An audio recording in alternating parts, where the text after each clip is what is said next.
Welcome back, everyone, to Charlotte, North Carolina for the Subway ACC Championship game. Wake winning the toss, deferring to the second half. Pitt will receive the opening kickoff. Vincent Davis and Rodney Hammond Jr. back deep for the Panthers. And it'll come out first down and 10 from the 25-yard line. This is the Subway ACC Championship as part of Dr. Pepper Championship Week. What a great Saturday under the lights here in Charlotte at Bank of America Stadium. We get a look at Kenny Pickett to start this football game off. The 6'3 senior, the ACC Player of the Year, as well as the ACC Offensive Player of the Year. Stellar numbers on the season, just 40 touchdown passes against only 7 interceptions. First and 10, they're going to hand it off.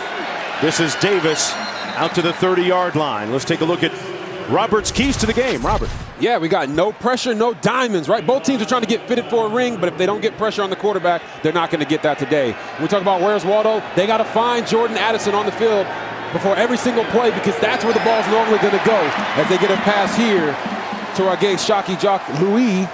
And then the last key is one-on-none. Wake Forest's wide receivers, they're going to have one-on-one matchups for about 70% of the game today. If they don't win those matchups, it's going to be a long day for them. But on offense, we call that one-on-none because no one should be able to guard you in a one-on-one matchup. Love it. 7-yard gain for Jacques Louis. First and 10. Pickett incomplete. Good pressure up front by Miles Fox, the 7th-year senior. That's right. That is a super-duper senior, number 11. A super-duper senior, right? But you see that right there from Miles Fox is exactly what they have to do with this offense. They have to get Kenny Pickett off his spot, make him uncomfortable. Don't let him sit back there and pick you apart like he has everybody else this year. Said he's gotten a lot better progressing, reading defenses, seeing triangles. 3 men defensively moving at a time, deciphering it that time correctly. And a gain to Jacques Louis again out of Fort Myers, Florida. Picks up 5, working against Zion Keith. It'll be 3rd down coming up. And Pitt going quick. Both of these offenses are going to run plays at an extremely fast pace, but you see Kenny Pickett taking what the defense is giving him, and you love to see that from the quarterback. That was Mark Whipple on the sidelines, the offensive coordinator for the Panthers. Pickett, a very good runner. Don't sleep on those legs. Oh, he faked the slide. Sauce time. Pickett. Did that work? Touchdown, Pitt.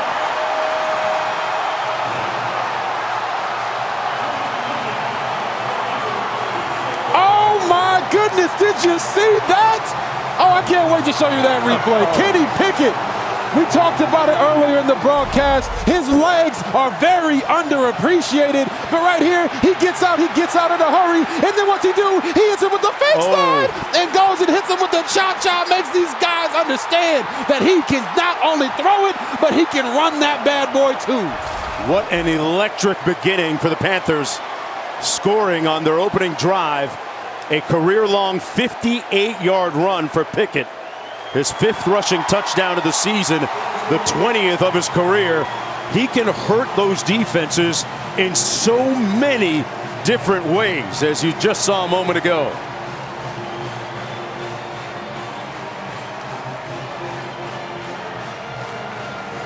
Robert, you knew about this. You talked to him about this. I don't want people to sleep on your legs either, man. You can run. Yeah, I know, man. People think I'm slow. I don't know. They think you're slow. I don't know. Listen, I don't know where it came from. You put it out there, getting outside the pocket, making throws, man. Listen. Yeah. I know you got it. Appreciate it, man.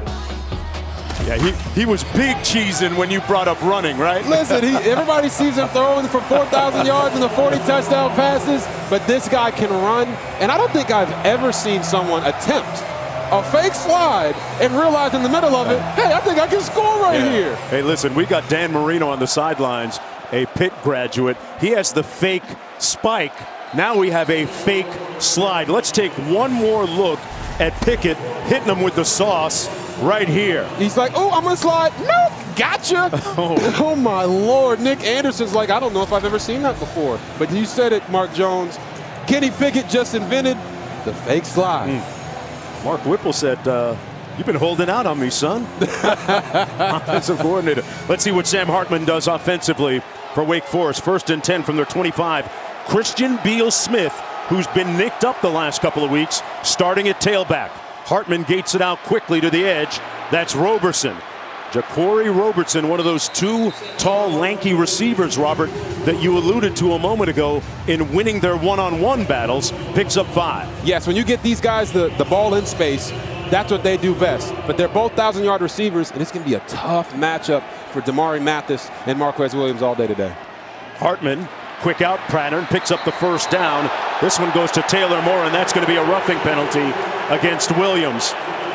Marquez Williams just slammed Moore into the turf. After the play, personal foul, unnecessary roughness, number 14, defense, 15-yard penalty, automatic, 1st down. This was a suplex. Oh, yeah, he looked like he wanted to be in the WWE. Look at him. All week, people have been talking about Marquez Williams and how small he is. He said, I'm going to show you I play big boy ball. But guess what? We're not shooting any WWE promos right now. He's got to understand he's on a football field. Yeah, the ball now at the 48-yard line.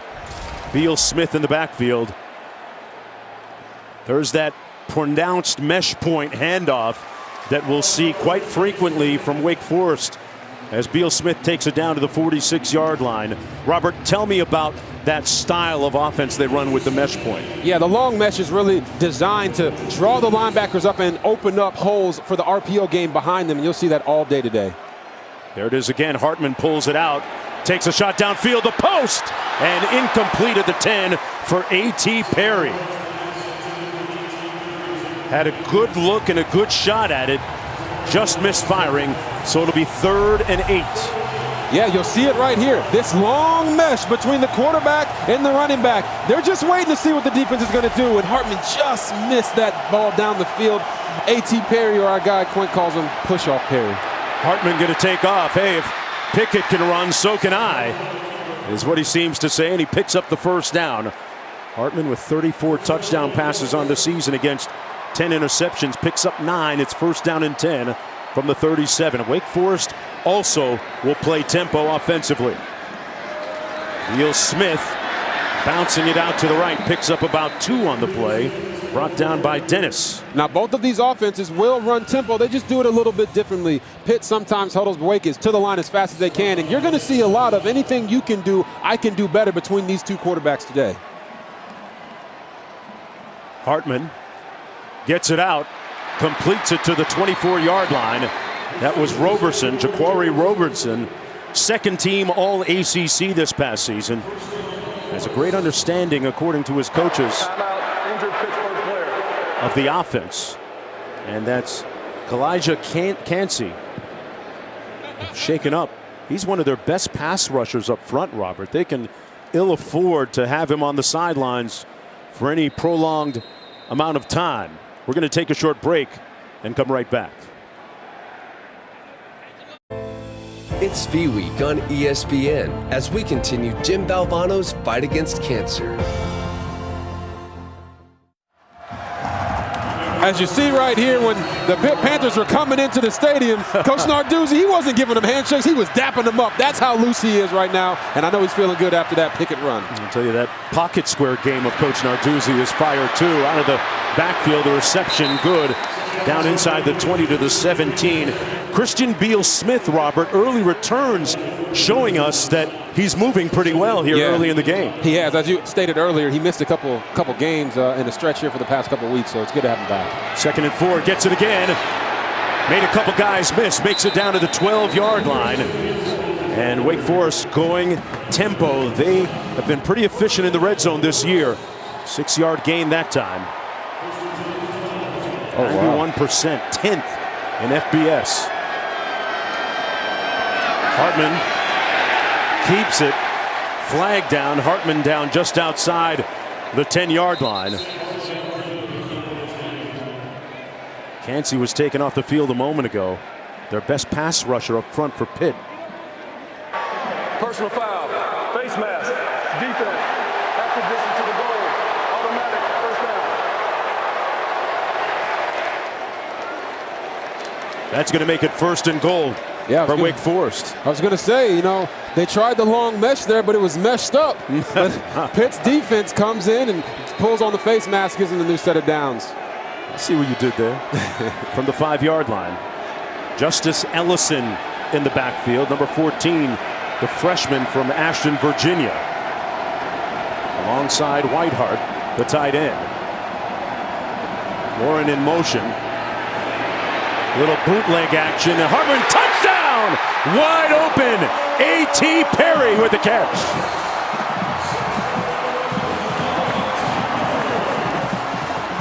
We showed you guys the video breakdown before the game started of Sam Hartman using his legs to extend plays and keep his eyes down the field. Right there to do a nice job on the fake. And A.T. Perry, beautiful job, blocking for a second and then sneak into the back of the end zone.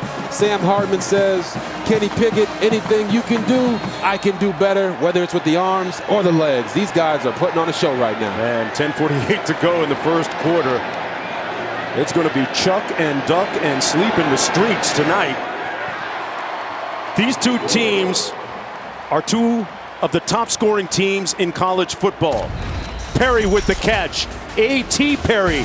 The A.T. stands for absolute terror for defensive backs.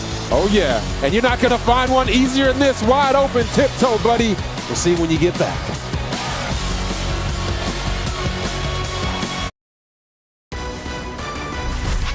The Subway ACC Championship game on ABC is brought to you by Subway. The Eat Fresh, Refresh at Subway. And in part by Goodyear. Discover the possibilities. Goodyear, more driven.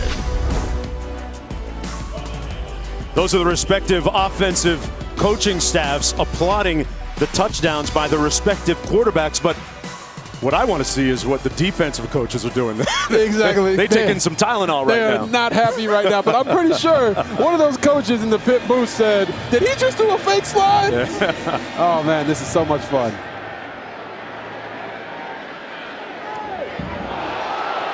They're going to take the touchback. Rodney Hammond got a couple of record-second quarterbacks in this football game. The first team All-ACC quarterback and the second team All-ACC quarterback. Look at those numbers from Pickett and Hartman.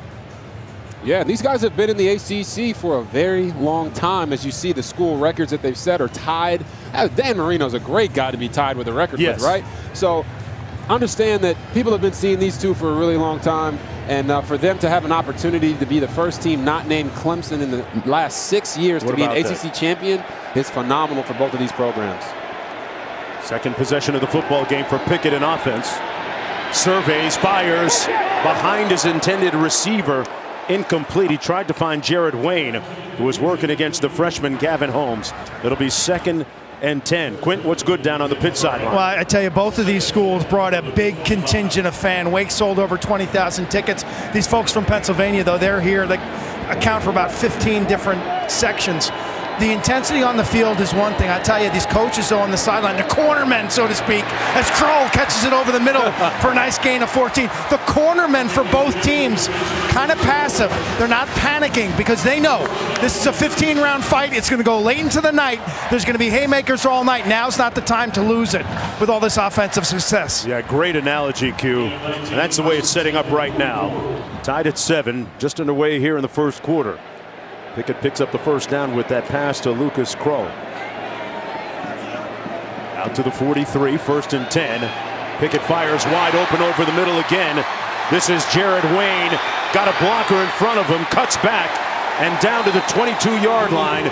Jasir Taylor finally made the tackle, but another huge chunk of real estate for the Panthers.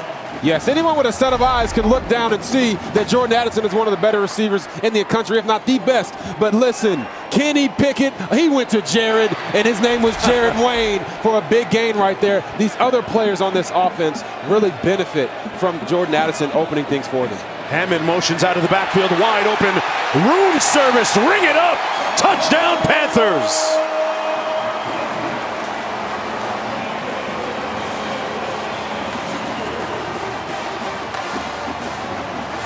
And with that touchdown pass, Kenny Pickett just broke Dan Marino's record.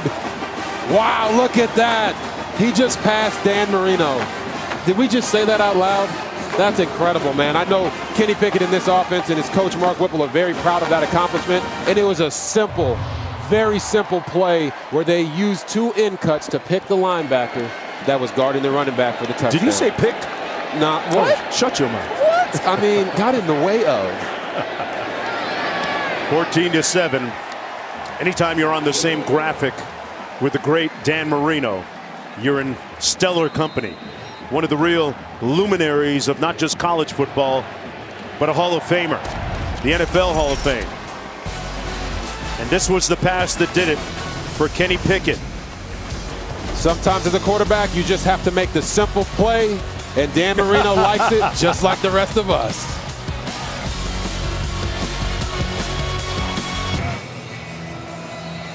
Back at Bank of America Stadium, where Pittsburgh leads 14-7 in the Subway ACC championship game. And Wake Forest will take it 1st and 10 from their own 25-yard line. Now time for today's Aflac trivia question. Aflac. Who was the first commissioner of the ACC, and who did he attempt to recruit to play golf while he was at Wake Forest as the AD? Hey, it's an interesting question. Hey, they put us amongst administration now. They're trying to throw us off the scent so hard that they're talking about ADs now. Exactly. Hartman fires, complete. Nice little screen. That was Roberson. Roberson is a guy that Timeout, injured Pitt player. extremely skilled. We got another Pittsburgh player shaken up at about the 36-yard line. They've already had Cansey shaken up. Well, tomorrow we'll have the exclusive reveal, folks, of the college football playoff matchups in the Cotton Bowl and the Orange Bowl to be played on New Year's Eve on ESPN. Reese and the crew will also unveil the New Year's 6 bowl games and at the final top 25 rankings in this 4-hour special. It all starts at noon Eastern, 9 a.m. Pacific, after on ESPN and the ESPN app. One app, one tap. That's A.J. Woods that was shaken up a moment ago. And here's a look at the college football playoff top 6. The rankings as of November 30th, presented by AT&T 5G. Oh, boy. Georgia got knocked today. They did get knocked. Upset. Alabama knocked them off. Really just threw a That was wrench. pretty convincing, too. It was very convincing. Christian Beal-Smith. Hey, and congratulations to Jackson State winning the SWAC Conference Championship title. Coach Prime, Deion Sanders, they'll be going against South Carolina State in the Celebration Bowl 2 Saturdays from tonight in Atlanta. Hey, who said you can't hire a coach who's a former player that doesn't have much experience? Hey, he did pretty well. Beal-Smith, Baldonado making the tackle. You know, Deion's kind of started as a novelty, like, oh no, they brought in Deion Sanders. But listen, he's flying high right now, getting his guys to the Celebration Bowl. And that game will be on ABC in a couple of weeks. Doesn't it just look look South like Carolina State. He did a great job coaching. Yeah, I was gonna say, doesn't it just look like they have so much fun? Yeah. Playing for Prime Time, or Coach Prime as he likes to be called. I don't know why you wouldn't want to play for a coach that can get you to the league. Nobody knows more about it and playing it at a high level than he does. That's Servassier Dennis. And how about Marcus Freeman? Notre Dame defensive coordinator, gets the head coaching job there. You just saw the reaction of the guys. It was well-deserved. They got their guy, and those guys believe in him. We saw the reaction of the Notre Dame players when it was announced, and we talked about him last week on our show, about him being one of the top candidates. Cansey is back in the ball game, number 8 up front for the Panthers. Hartman taking a shot up top. Little contact and a flag thrown as A.T. Perry was working against Damari Mathis. You know, sometimes if you can't cover him, you just got to try to trip him up. And that's exactly what Damari Mathis did there. Sometimes down the field there's accidental contact, and they won't throw it on that one. But if you'll see here, he was holding pretty good. Defense, 15-yard penalty, automatic, first down. Oh, yeah. Just look at him there. He said he got away from him a little bit. Hey, come back, come back. Yeah. No, don't leave me yet. Hey, one thing we have to bring to light here is the size differential. You alluded to it a little bit earlier, Robert. A.T. Perry is 6'5". Roberson on the other side is about 6'2". They've got a decided advantage height-wise against those DBs. That's an incomplete pass intended for the aforementioned Roberson. I was talking about Roberson a little bit earlier. Went over 1,000 yards receiving, just like Perry on the other side. And coaches say that he really understands defenses, and the offensive coordinator, Coach Ruggiero, gives him a lot of latitude to make certain reads within the offense. That's a little bit high for Perry. And if you overthrow a 6'5" guy, you're really missing, right, Robert? Yes, you are really missing. As I like to say, Yao Ming wasn't catching that one. It was way too high. But when you talk about Roberson, some guys just have it. They have a knack for reading coverage. They have a knack for getting to the spot that they need to be when the quarterback needs them to be there. So look for them to look for not only Roberson and Perry, but number 83, Taylor Moore, and also in these 3rd and long situations.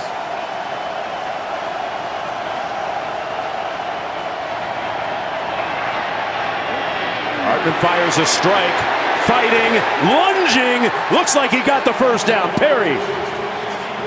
Hey, you want to talk about size, right? Size matters, especially in that situation. Did you see him reach out the long arm right there? He catches it, breaks one, tackles, plays strong, and then he uses his go-go gadget arm to go get that first down. Unrelenting, unyielding effort, and they're going to take another look at this to see if maybe the knee came down. Previous play is under further review. The ruling on the field was a first down for Perry. Coach Dave Clauston, head coach.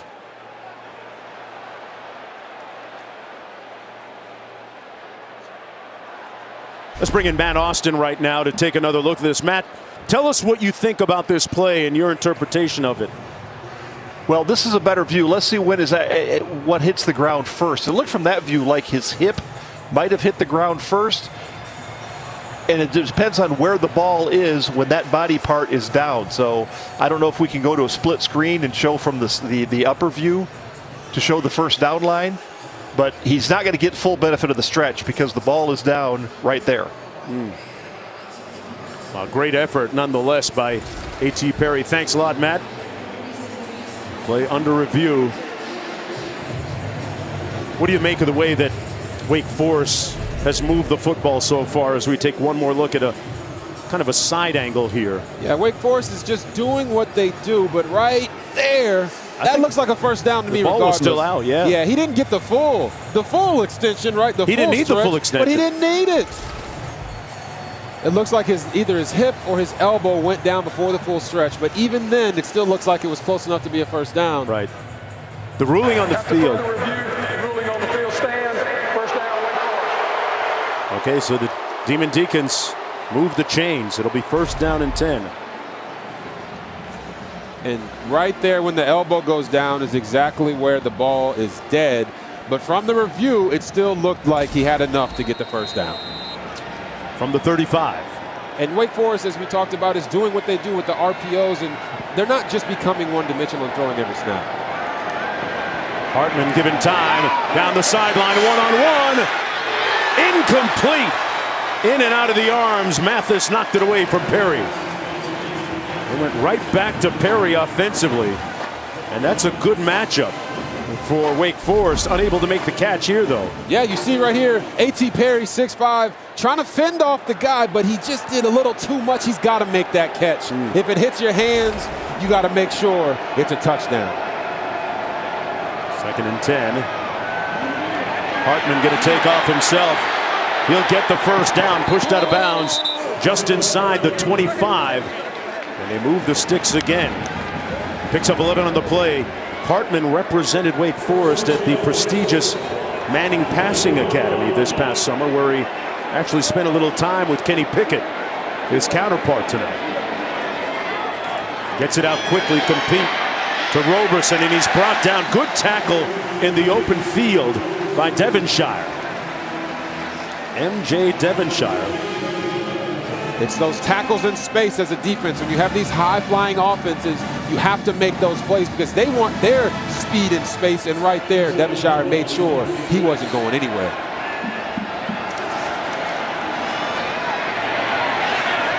What a dime by Hartman. First down at the 12-yard line to Perry, working against Mathis. They're just going to work on him. And hitting his favorite target. One of two wideouts with over 1,000 yards this year. He picks up 15. And yet another play where Sam Hartman gets out the pocket, uses his athletic ability to make a play. Looking into the end zone, fires. Incomplete behind his intended receiver. That was Donald Stewart. Working against Devonshire. It'll be second down and 10 for Wake Forest. Pitt has to find a way to get penetration against this long mesh. It's given Sam Hartman too much time to process and go through his reads. They're going to have to start knifing to get in the backfield so that they don't feel comfortable doing it. He's going to do it himself. Hartman still on his feet. Hartman, touchdown, Demon Deacons.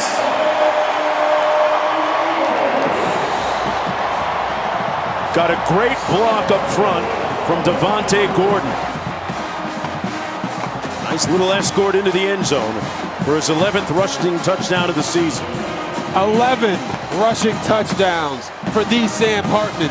If you like offensive football and points, this is the game for you. Make sure you watch this entire bad boy. That run wasn't quite as good as the fake slide, but I can just imagine Sam Hartman in his head saying, anything you can do, I can do better. I can do anything better than you. Hey, give him a little time. Give him a little time. Extra point away from knotting this game at 14. These teams average right around 43 points a game of offense. Sam Hartman with a good block from Gordon, number 62 initially. And then downfield, man, he just knocked those white jerseys into the end zone to cap a 12-play, 75-yard drive. Using up about 3 minutes on the clock. And in the first, well, 8.5 minutes of this football game, we've already got 28 points. 266 yards of total offense. Are you comfortable? Listen. I'm going to get this chair here and really settle in because this could be one of those 4-hour, 15-minute football games with the football flying through the air and a lot of points on the board as we expected coming in. Tied at 14 with 6:31 to go in the first quarter. It's kind of a wild stat, but Wake has 12 first downs on 23 plays. There is no defense right now, guys. The defense is non-existent. Yeah, I want to get that shot up in the booth of the defensive coordinators and see what they're doing. Just the second meeting all time between these two schools. Pitt won the only previous meeting. Well, aerial coverage provided by Goodyear. Anything can happen as long as you have the drive. Goodyear, more driven.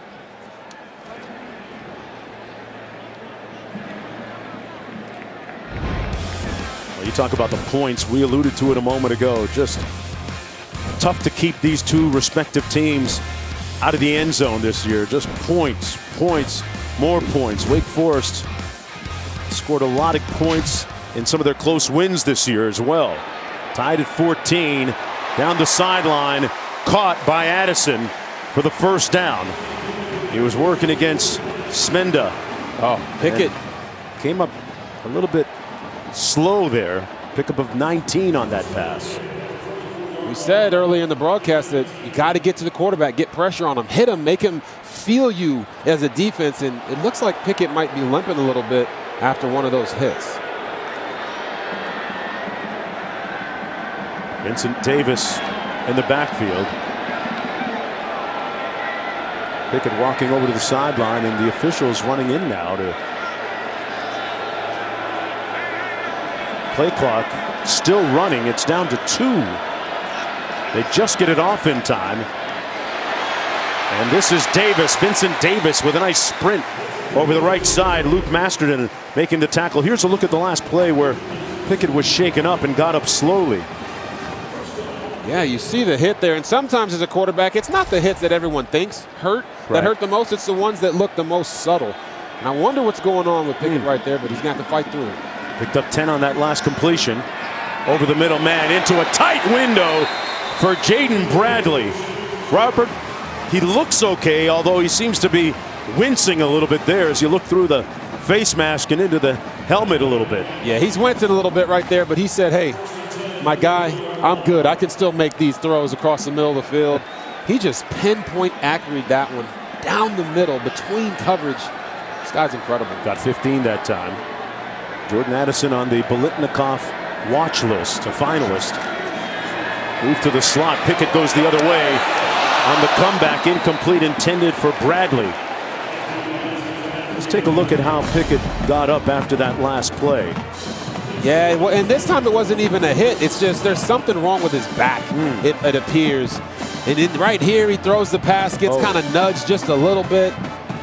They're going to have to check on him and make sure that he's okay for the rest of the day. But I tell you what, he just threw that pass before the receiver was even close to coming out of his break. The anticipation of Kenny Pickett is on full display. That guy's got to catch the ball for him. Krull in motion. Pickett tried to run the screen for Davis. It's incomplete. Remember earlier this week he was slowed down by a little bug that was going around a little bit. But when we spoke with him a little bit earlier, he says he's feeling fit and fine and ready to go here tonight. 3rd and 10. Bank of America Stadium. The microphone is yours.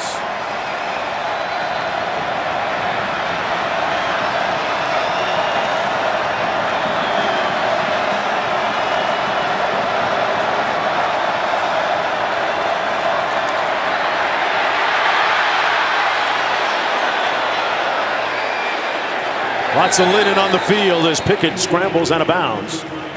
Right near the line of scrimmage. No gain on the play. Let's see what these flags are about. All the way back at the 39. It's going to go against the Panthers. Called a chop block.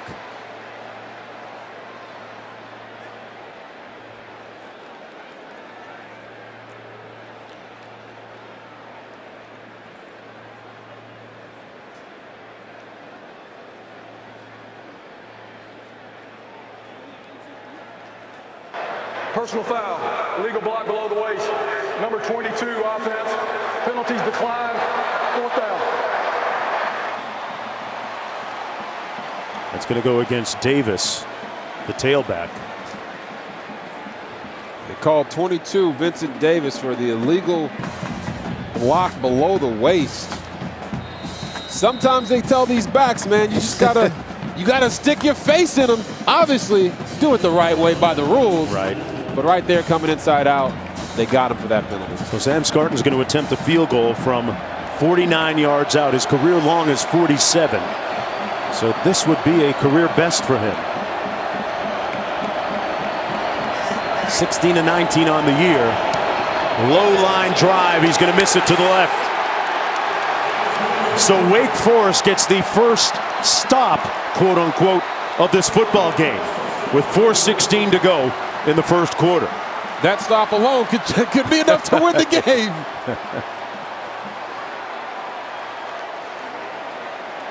So it'll be 1st and 10 from the 31 for Wake Forest. Well,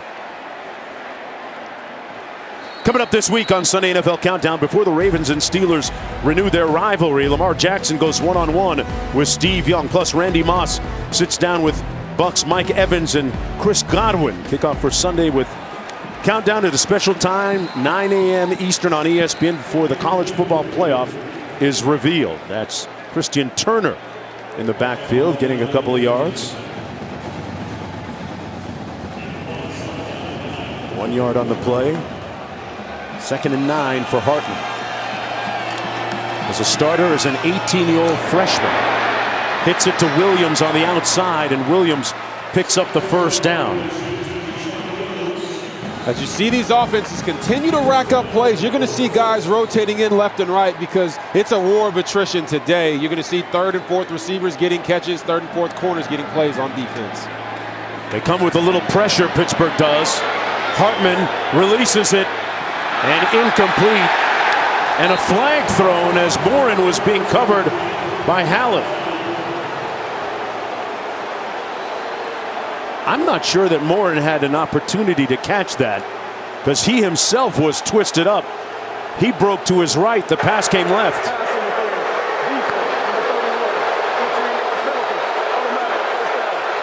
Yeah, Morin was a little off balance there. Wasn't quite sure where the ball was going, but he did get his eyes around. And I just think for Eric Hallett, that's just a situation when you're wrong place, wrong time. Because he's actually trying to make a play on the ball. Yeah. He just got there a little early. So you hear the boos, but at the end of the day, that is still pass interference.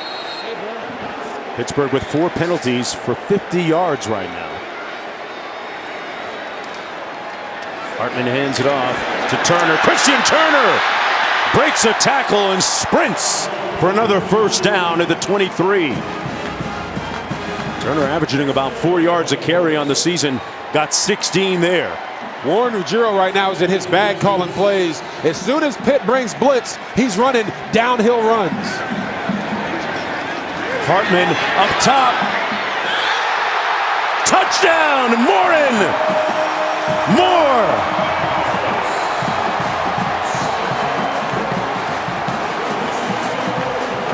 In traffic, Taylor Morin went up and snagged it for his 5th touchdown of the season. Taylor Morin said, I'm going to make up for that last play where I got hit a little early. And he goes out and mosses MJ Devonshire in the middle of the end zone. Wow. Offensive football is on full display. 34, now 35 points on the board total with a little over 3 minutes to go in the first quarter of the Subway ACC Championship. Robert. Yeah, you're going to see it right here. He's got a one-on-one matchup down here at the bottom of the screen. Sam Hartman's going to take the snap, do the nice little long mesh that they do, and he knows, listen, I trust my guy. My third receiver is better than your third corner. So he says, look, Taylor Morin, you just run down the field, and when I throw it up, I know you're going to make the play for me. He puts a perfect ball placement on the outside shoulder, giving Morin an opportunity to go up and make the play. That's called trust.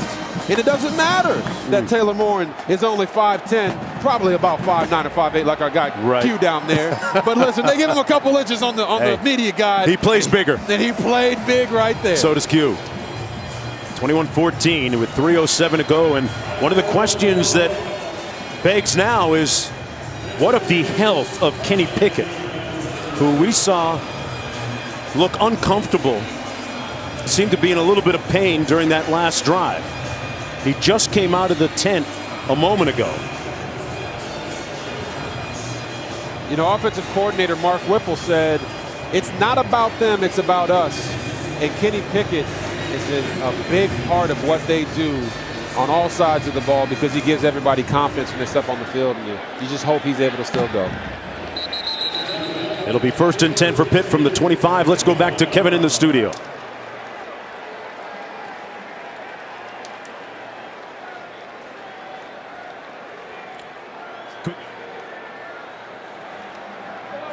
Or not. Okay.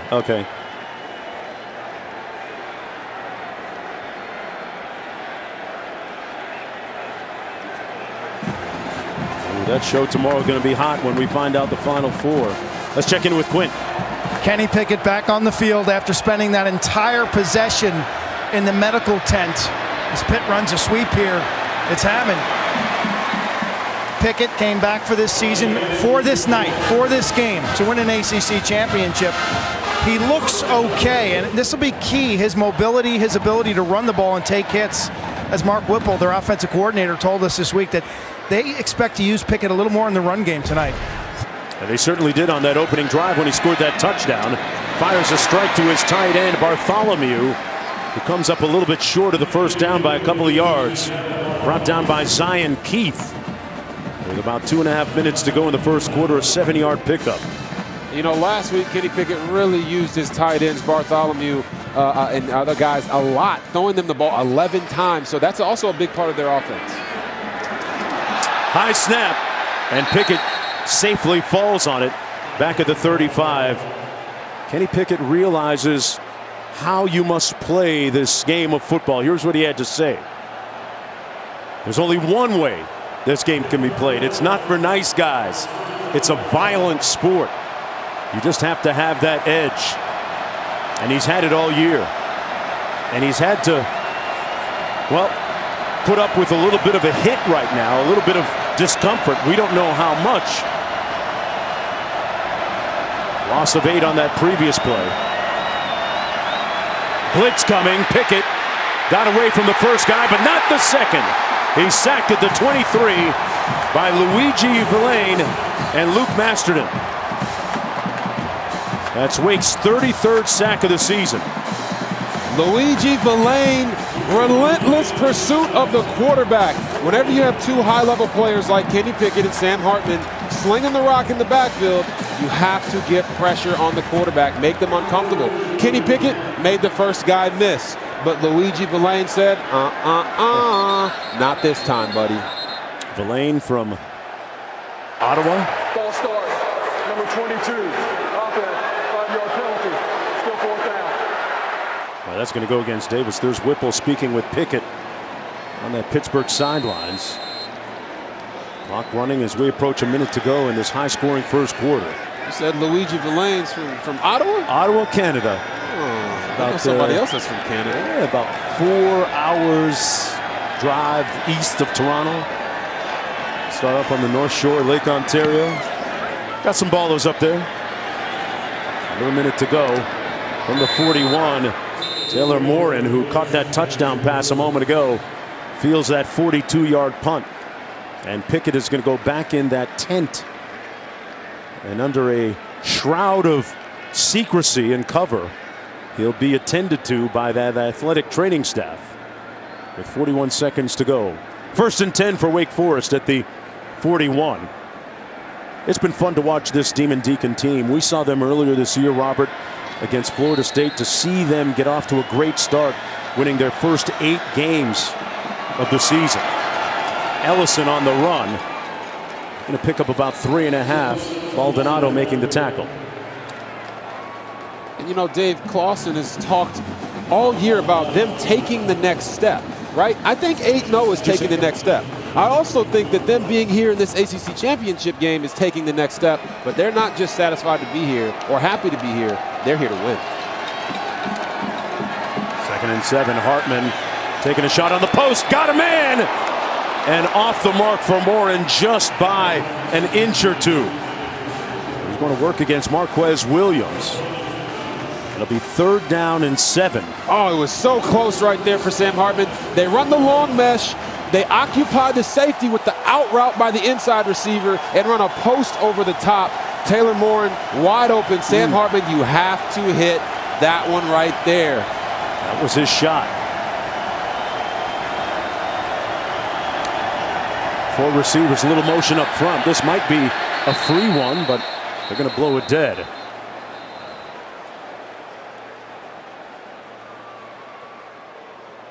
Dave Clawson signed a contract extension recently.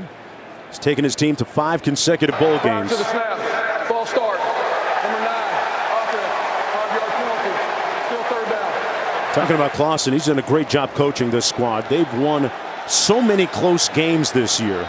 When you look at various tipping points in their season, Virginia, that win gave them confidence. You know, close losses, close games against Louisville, Syracuse, North Carolina State. And the way that he's coached this year, obviously he's the ACC Coach of the Year, and he's a 7th Wake coach to do that. But he said his team was defined by all those close wins because it gives them the confidence knowing that in crucial moments they can make plays. That was the first Wake Forest penalty of the game. And a dart thrown to A.T. Perry for the completion. Boy, Sam Hartman is on his grind right now, on his game. You say he's on his game, I say he's in his bag. Right there, he knows he's going to get hit. He still makes the throw to A.T. Perry on the sideline. Once again, one-on-one with Damari Mathis. Look at those numbers for the respective quarterbacks. Both these quarterbacks in their bag, Robert Griffin, like the fries are at the bottom. We'll be back after this message and a word from our ABC stations.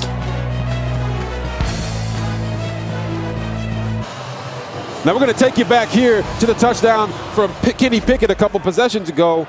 They run the running back, they motion him across, and what Kenny Pickett's looking for here is who's covering the guy. But he's not the only one. The wide receiver is also trying to recognize that it's this linebacker who is blocking him, who he's going to be covering the running back, so he just gets in his way slightly, and that's why Rodney Hammond Jr. was wide open on that touchdown that they had a couple possessions ago. And as you see the look here of Kenny Pickett on the sideline, coming out of the tent a couple times, he's got to make sure that his back is okay, because as a quarterback, throwing and twisting with your back can be a problem if you have anything harboring you.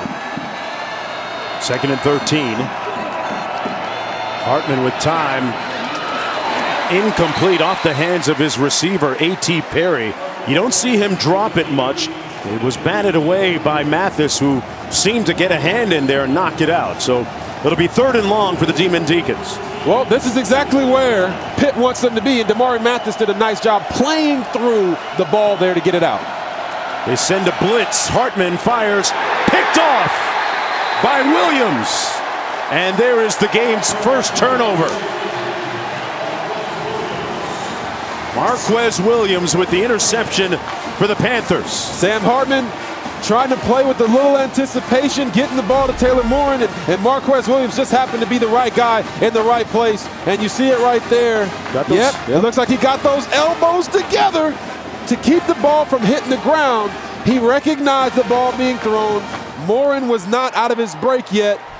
Wow, we talked about the turnover margin. The team that wins it could possibly win this game. Dave Clawson talked to us and said when his team doesn't turn the ball over, they win ball games. Anaconda in the backfield for Pittsburgh. Pickett. Incomplete for Addison. Let's revisit our Aflac trivia question for tonight's game. Who was the first commissioner of the ACC, and who did he attempt to recruit to play golf while he was the AD at Wake Forest? The answer is, I struck out, Robert, I'll be honest. And it's not the first time. And it won't be the last time. Anaconda running it down to the 40-yard line. Here's the answer. Big reveal here. Jim Weaver recruited Arnold Palmer. Oh, wow. Okay. Hey. I'll be looking over your shoulder on the test on that one. Cooperate and graduate, man. 3rd down and 6. Pickett steps up in the pocket. There's a flag down. Pickett down, brought down by Luigi Villain. It looks like the flag is going to be for holding on the defense. Corner was in press coverage and really holding the receiver down the field. Defense, number 28, 10-yard penalty. Repeat 3rd down. Well, speaking of commissioners, Quint standing by with first-year ACC commissioner Jim Phillips. Jim, we were just remarking the turnout here, the weather, and then the fans. How do you best describe this environment? It's been spectacular, Quint. I mean, these are 2 terrific football programs, 10-2, 2 top 20 teams. It's representative of the fans in the ACC. They love college football. Great turnout. This year for the ACC, you got 4 teams in the top 25. You have 10 bowl-eligible teams. How would you characterize the season? Exciting and successful. When you look at the success of the ACC, you just mentioned it. We may not have started the year as strong as we wanted to, but I think that as the year went on, you saw how good a football we play in the ACC. Looking forward to finishing this championship game and crowning an AC champ and winning a lot of bowl games. Thank you, Jim. Thanks. It's a great year for quarterbacks in this conference and offenses, and we're seeing that tonight. Yeah, Q, we got 2 of the best in the country on the field here. Pickett delivers a strike to Addison. Couldn't get away from the tackler, the 29, Taylor. A different look in Charlotte for the championship game in the ACC. No Clemson, no Florida State. As these 2 teams sign the death certificate on Clemson's stranglehold on the conference. But there is a Clemson fan in the building. Down to the 25-yard line. That's Anaconda again. Yeah, and I'm more than sure there's some Clemson fans in the building without a doubt, but this is the first time, right, since 2008 that it hasn't been Florida State or Clemson to represent the Atlantic Division in the ACC championship game. and that's just mind-blowing. But it just shows you how much stronger this conference is getting with the amount of teams that are in the top 25, and these two teams right here. Wayne in motion, they're going to run it. Pickett hands it off. Great tackle behind the line of scrimmage by DJ Taylor. Oh, the DJ was spinning that time. Abanikanda got rocked, and they come up short of the first down. DJ Taylor filled the gap in a hurry and brought the beats with him. Oh, my Lord. That's the kind of physicality that you want to see from your defensive players playing linebacker. They got to step up at some point and say, you know what, enough is enough. They're not just going to run down the field and make it easy. It's like going to the basketball hoop in the game. They say, hey, you got to make them earn it. Wake Forest has to find a way to continue to make Pitt earn it and get them off the field. Pitt's 15-22 on fourth down this season. They go to throw. Pickett downfield into traffic, incomplete. He tried to find Addison. No flag, even though he's looking for one. Malik Mustafa was back there in coverage. I can tell you now, Mark Whipple and Pat Narduzzi decided to go for it on 4th and 1 right there because of their kicker, Sam Scarton, missing that kick earlier, and they didn't come up with what they wanted.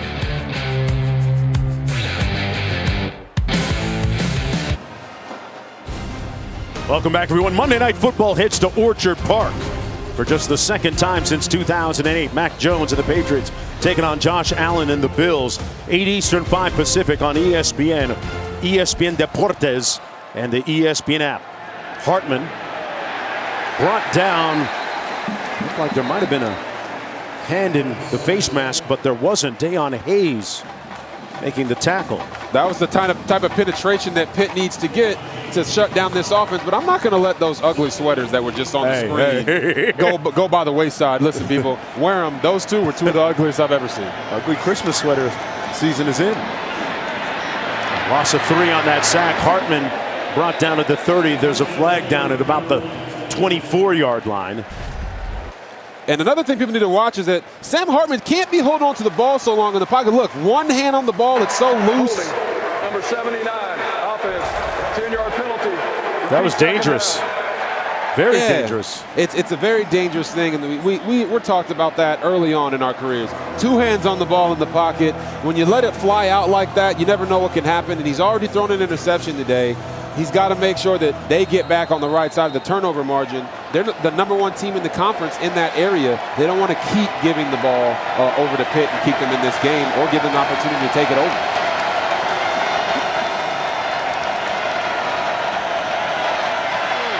Hartman flushed out and throws it out of bounds. Beyond the line of scrimmage, outside the pocket. No grounding. Hayes and Morgan with the pressure. It's 3rd and Raleigh-Durham to go. And now Pitt brings in their Delta package, right? They take a backer off. They bring in their rush specialist, and they're going to come after the quarterback. They've been either 1st or 2nd in sacks. But this time they face the run. Beal Smith. Yeah, Pitt's defense has been either 1st or 2nd with Oklahoma State's defense in sacks in the latter part of the season. Yeah, they have. They're 2nd in all of the FBS in sacks per game, and they're top 10 in the FBS in tackles for loss. So this defensive line is a shoot up the field, get into the backfield type of defensive line. We talked to Desmond Alexander, and he even said, hey, we're trying to have a team meeting back there. Right. We're making bets on who's going to get there first. All legal bets, guys. No illegal bets. Just chicken wings for your teammates, huh? Exactly. Jordan Addison standing at his own 40-yard line, waiting for this punt from Kurt Christodoulou, the Australian punter. And he gets off a great one all the way back to the 28. Addison got a block on the edge. Pitt has a good special teams punt return unit. He brings it all the way back to the 30-yard line. Pat Narduzzi knows that his special teams unit is explosive with Jordan Addison back there.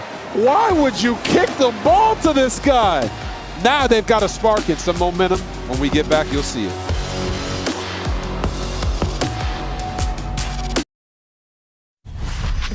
The Subway ACC Championship game on ABC is brought to you by Honey Nut Cheerios.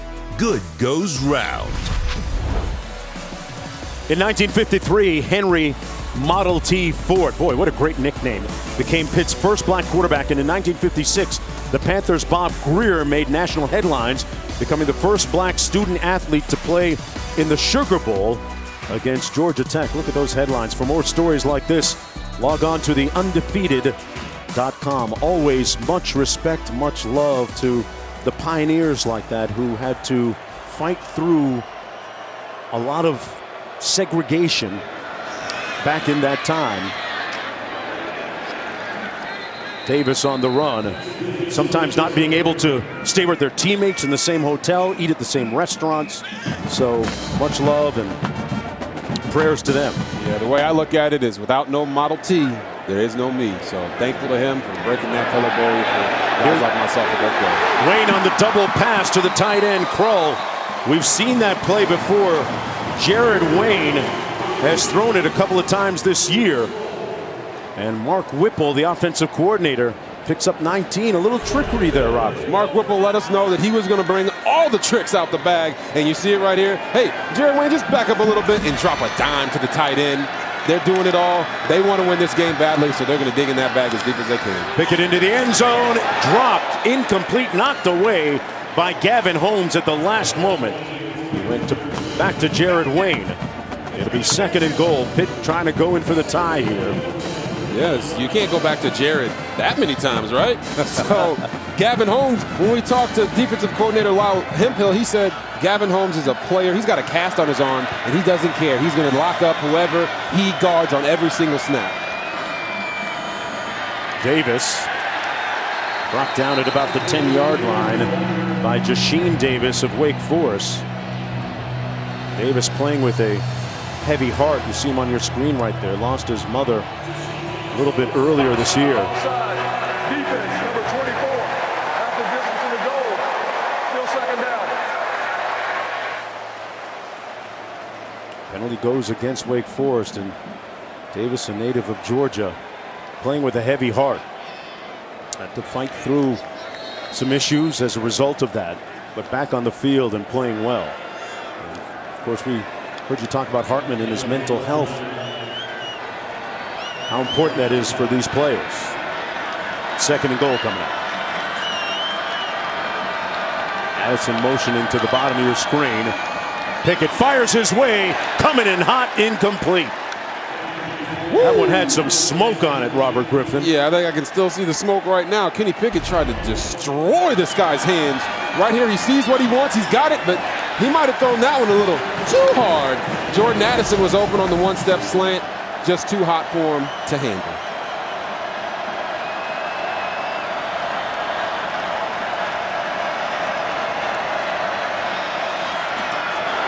This time he connects.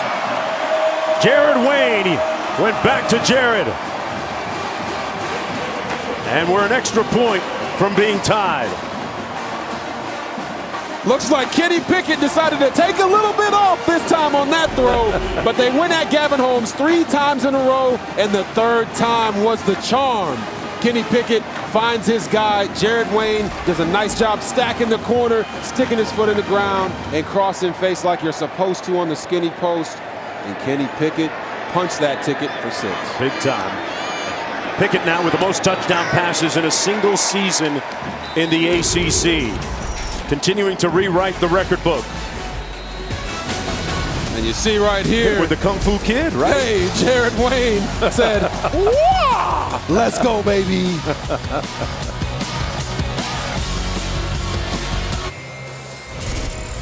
The Charlotte, the Queen City, aglow at night. And I tell you what, these two teams providing a little bit more juice and energy. Great energy inside Bank of America Stadium. The Subway ACC Championship tied at 21. Mark Jones chopping it up with Robert Griffin III. Quinn Kesnick down on the sidelines. Kenny Pickett passing Deshaun Watson on the ACC's all-time touchdown passing list, single season list. And the meter is still running, folks, so don't go anywhere. That's the 2nd quarter, and it's just been a special year for that young man, and both of these teams offensively putting up points in bunches.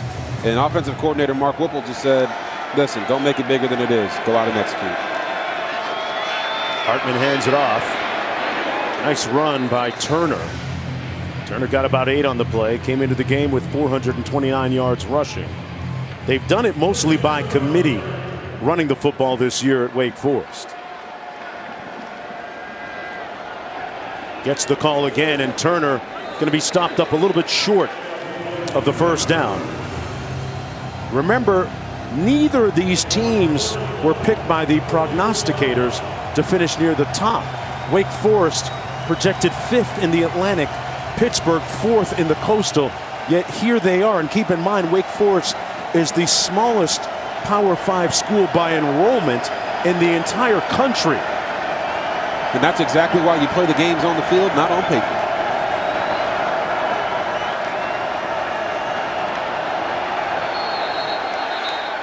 This is where they get to point at each other. Flags down on the field. But the Demon Deacons really the small school that could.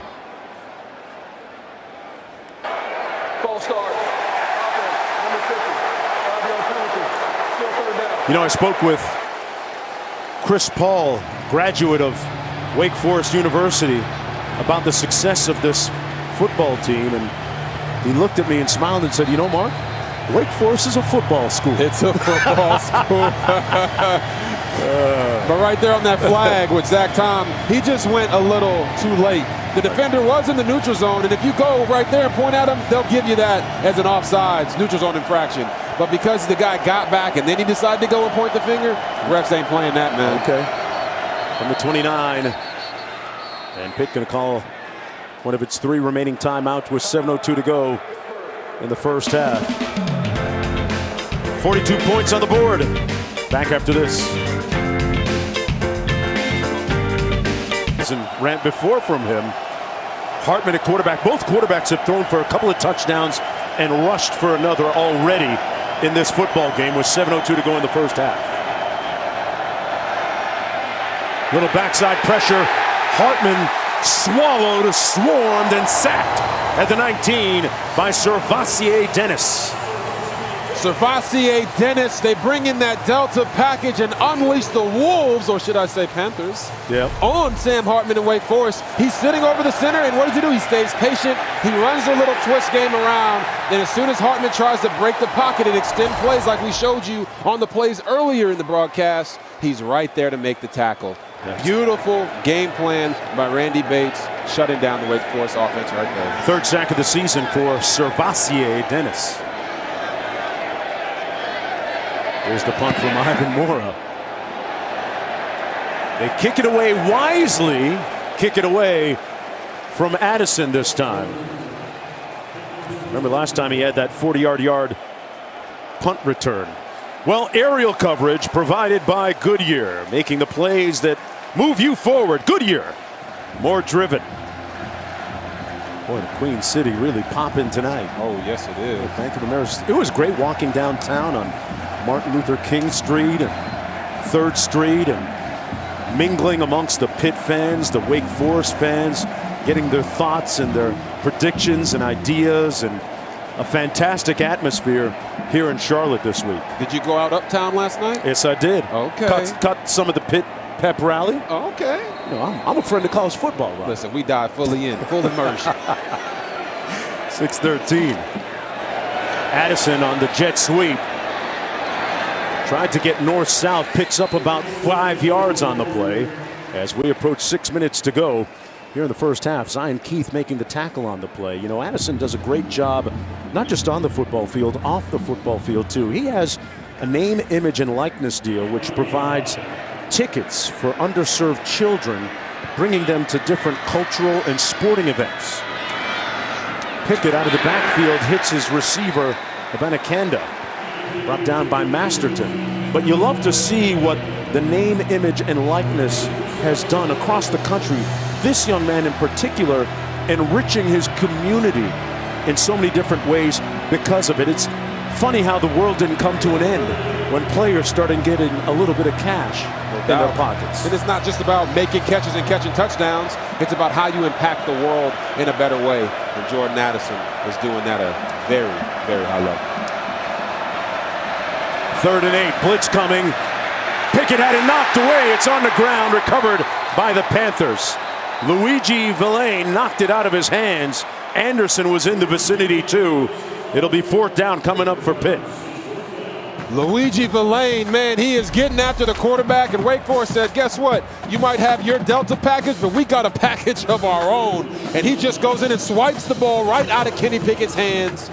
Wow, Quentin, what you got for us, brother? Wow, this long snapper, Cal Adamitis, as you guys were mentioning, Addison's NIL deal, Adamitis, cutting his hair on December 10th. You see his locks, he's got the 70s rock style haircut.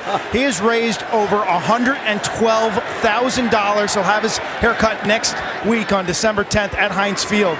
All that money going to the University of Pittsburgh Hospital Cancer Center for Children. I mean, what a exclamation point by Cal Adamitis. The NIL haircut, $112,000 for Children's Cancer Center. Such a wonderful act of philanthropy and giving himself. Also during V Week, when you talk about the tie-in given to kids who are being treated for cancer, Cal Adamitis, a job well done. Oh yeah, we tip our hat to you, brother. There's so many people that are going to be impacted by that donation of just your hair. Wow, incredible. That's a lot of hair to come off too. It is. That's a flowing, beautiful mane he's got right now. Pass up top, caught at the 50. What a grab by Taylor Morin. Working against Marquez Williams. Sam Hartman has made a decision that when he gets his guys one-on-one down the field, he is going to take the shot and trust that they're going to make the play. Holding. Defense, number 14. Penalties decline. Result of the play, 1st down. You know what they say sometimes, Mark, is that when you can't cover them, hold them. Okay. And right here, they do a little fake screen and go, and Taylor Moore locates the ball and does what receivers do. Track it, bring it in. Marquez Williams had no other choice but to hold because it was going to be a touchdown, and he didn't. He held him twice on that play, Robert. He really did. Held him like a grudge. 33-yard gain. 4:11 to go. Wake Forest moving the ball quickly here at midfield.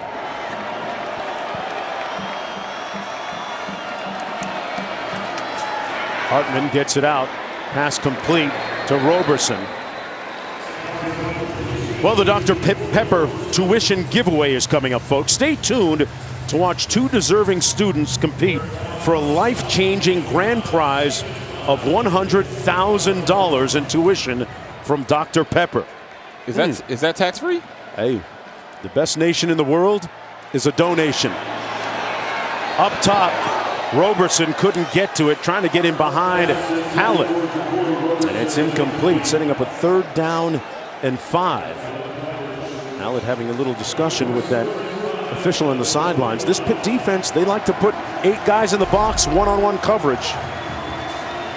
You see right here, oh wow, he's got his hand on the face mask, pushing the defender away. Eric Hallett. Could have been a penalty right there. Sure looked like one. 3rd down and 5 instead. He gets it out quickly.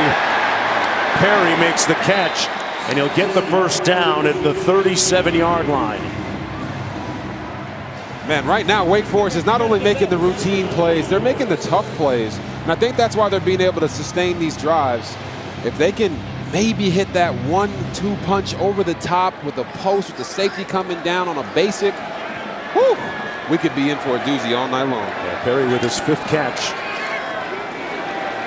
Nowhere to go this time for Beal Smith. And he's going to lose a few yards all the way back to the 42. Deslin Alexander making the tackle on the play. Alexander was extremely confident when we spoke with him earlier yesterday, and we have timeout, injured Wake Forest player injured. That's Beal Smith, who was a little nicked up. But there's a look at one of the captains. Deslin Alexander had a great conversation with him. He talked about what a championship would mean for this program and for this class, this team. He said, it's going to happen. He was literally trying to speak it into existence while we were speaking with him. Big night for him. Said his parents were coming up from Pompano Beach, Florida. Yes, and Deslin Alexander was born in Haiti, right? He moved over here when he was 3 years old, and he talked about his journey going through injuries. not starting football until his junior year in high school. And he was a basketball player. Hey, they got a good squad at Pompano Beach High School. And he said, listen, point blank, looked me in my eyes. He said, hey, I can dunk on Quinn Kesselnick, okay? He's trying to get a turnover so they could do the turnover dunk on the sideline. Yeah. That was one of his goals. I was a wrestler. That's not saying much. Hey, you could tackle him, though, Hugh. You could pin him. Single leg, lift, trip, take him down. Always be aware of the wrestlers, especially the small ones. They've got some nice talent coming out of South Florida on this Pittsburgh roster. And Deslin Alexander, whenever you ask a guy, hey, what makes you the best? And he says, I play harder than everybody else. That's a guy that you want on your team. He's not only talented at 6'4", 285 pounds, but he's got a motor, and he is a reason that this defense is playing as well as they have throughout the year. But they got to pick it up today. Hartman hands it off. That's Justice Ellison who checked into the ball game for the injured Beal Smith. 3rd down coming up. Gain of 3 on the play. Let's listen to this one. Man, they're bringing some knock. All kinds of smoke. AKA bringing the wood. Nick Skiba has a long of 53 yards. First team All ACC. Wake Forest place kicker. Knows the ball resting at the 37. Make it 38 actually.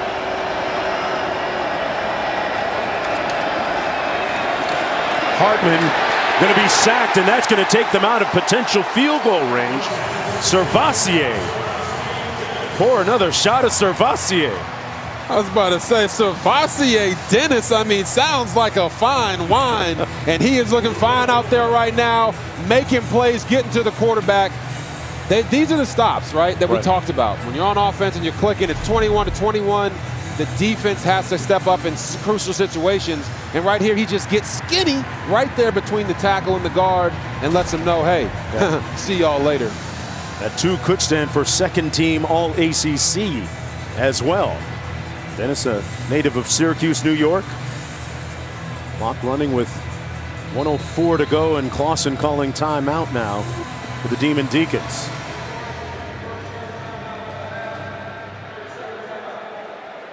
I can tell you what, Jonesy, if everybody at home was knocking one back every time Servassier Dennis made a play, they might not be walking at the end of the night. Yeah, that's a good point. Well, we spoke with the conference commissioner a little bit earlier. The footprint of the ACC is very far-reaching, covering some very talent-rich states when it comes to football, and a lot of TV eyeballs on the ACC as a conference. It's one of those things that when it comes to recruiting, why wouldn't you want to come play in the ACC, right? According to that qualitative analysis that you just put on the screen. Oh, 4th and 20. Mora into punt. And this is going to land inside the 5. They couldn't down it in time. 46 yards on the punt. It'll come back out with 55 seconds to go. Yeah, I was going to say, it makes you wonder. Right. With all the conference realignment going on, is that a possibility for the ACC as well down the road to start picking off some teams from these other conferences? Well, it's funny because as I look at Coach Narduzzi, the last time Pitt won a conference championship, it was in the Big East. They have never won an ACC title. At the stated goal tonight, Vincent Davis in a tailback. Narduzzi says it's we, not me. That is the team credo and motto this year. Davis with a nice sprint to the left side, steps out of bounds right near the 1st down marker. They had a great week of practice. Coach Whipple telling us that, Robert, they went 72 of 72 in skeleton drill this week as Pickett hands it off for another run. Good move by Davis at the line of scrimmage. He picks up 5. What does that mean to the casual viewer? Yeah, skeleton drill, a.k.a. Skelly, what we call it 7-on-7. It's just an opportunity to go through the passing concepts. And, you know, I don't know if that's a determination of how well the offense is doing or how bad that scout team is. 72 out of 72 is impressive. Pickett, Addison at the other end of that frozen rope. It melts in his arms. And a first down at the 33. He was working against Zion Keith. We've been wondering, when is Jordan Addison going to get one of those big old receptions that we've been seeing him get all year? And right there, he sets up the defender perfectly. Kenny Pickett looks away the coverage, comes back to him, fires it down the seam. Playing high-level football by both of those men right there. Those are Sunday guys. Picked up 32 yards. And Pickett, who you were on early in terms of the Nissan Heisman Watch, as we take a look at Robert's top 4 with tonight's Nissan Heisman Watch. No surprise that you brought his name up before a lot of people actually jumped on that bandwagon. And when you watch the tape of Kenny Pickett, I was astounded at how well he was playing and how no one was talking about him. I was getting messages on Twitter about, hey, you look at Kenny Pickett, look at Kenny Pickett. And when I turned on the tape, immediately I said, I got to put this guy on my list. He's there with Bryce Young, Matt Corral, and C.J. Stroud. And when I posted that, I tagged him in it. And I can tell you, he just has something about him. He shot me a DM after I tagged him in the post to put him on my Heisman list. And it was just simply a handshake emoji. To me, that let me know that he was confident. He knows who he is. He knows how good his team is and where they want to go. This guy definitely deserves to be in New York. Hey, he had a fake slide, and he just slid into your DM like that, huh? Oh, my goodness, what about that? Did. 1st and 10 from the 28. Pickett looking to pull the trigger, does. One-on-one on the sideline and incomplete. There's a flag down on the play. Shockey Jacques-Louis. Looks like it's going to be another defensive holding away from the throw. Holding. Defense. Number 28. 10-yard penalty. Result in a first down. And that's the second one, I believe, on Zion Keith. He's holding guys off the ball when they get to the point where they make the break. And he's right here. You see him holding the guy, or holding Jordan Addison. Like we talked about why he's been throwing to him. Maybe it's because they're holding him every time. There it is. He's running down the field. Just 10 seconds to go here in the first half. Clock management becomes paramount now for the Panthers. Pickett has thrown to 8 different receivers for completions. Addison in motion to the bottom of your screen. Low snap. Gets it up in the air for Addison. No flag this time, incomplete. Addison wasn't expecting the pass. Holmes there in on the coverage. Looking for a little divine intervention and getting some as he looks heavenward. 5 seconds to go, and in comes the field goal unit. And I know Coach Narduzzi is just crossing his fingers, hoping that his kicker can knock this one through after what we saw from that first one. But I've seen this offense make a concerted effort to stay away from Jasir Taylor and always work on Gavin Holmes, motioning Jordan Addison across the formation. They definitely think they have a mismatch there, but Gavin Holmes has played better than they think. Starting from 41 yards out, missed earlier from 49. This one is pure. Knocks it through to end the first half of play. Well, it started off with a frenetic and frenzied scoring output early. It's 24-21 at the half. Stay tuned. At the end of the half, we'll send you to the studio for the Capital One halftime report. Friedman.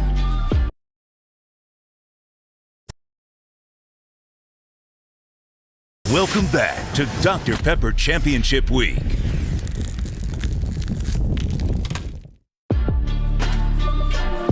Unexpected. Well, that's an understatement.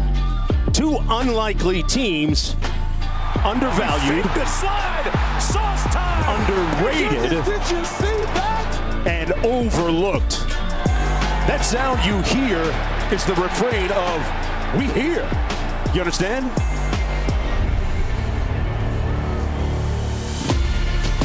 Back in Charlotte, this is the Subway ACC Championship as part of Dr. Pepper Championship Week. And what a week and what a day it's been in college football. Pitt leading here 24-21. Wake Forest did not score in that second quarter after putting 21 on the board in the first 15 minutes. Kenny Pickett, a big part of the storyline moving forward and the one that has gone by for the Panthers. He's already rewritten the ACC passing touchdown record book and had one of the season's best moves for a touchdown. We'll talk about it in just a moment. Pittsburgh will kick off The Demon Deacons will receive the football after deferring to the second half. They won the opening toss. And in that first half, we had a whole lot of yards, 505 yards of total offense, a whole lot of points. And as you said, both quarterbacks throwing and running the ball effectively. These are the number 3 and 4 teams in scoring offense in the country. It'll come out 1st and 10 from the 25 for the Demon Deacons. Now here's a look at the play I was alluding to a moment ago on the opening drive of the game for Pitt.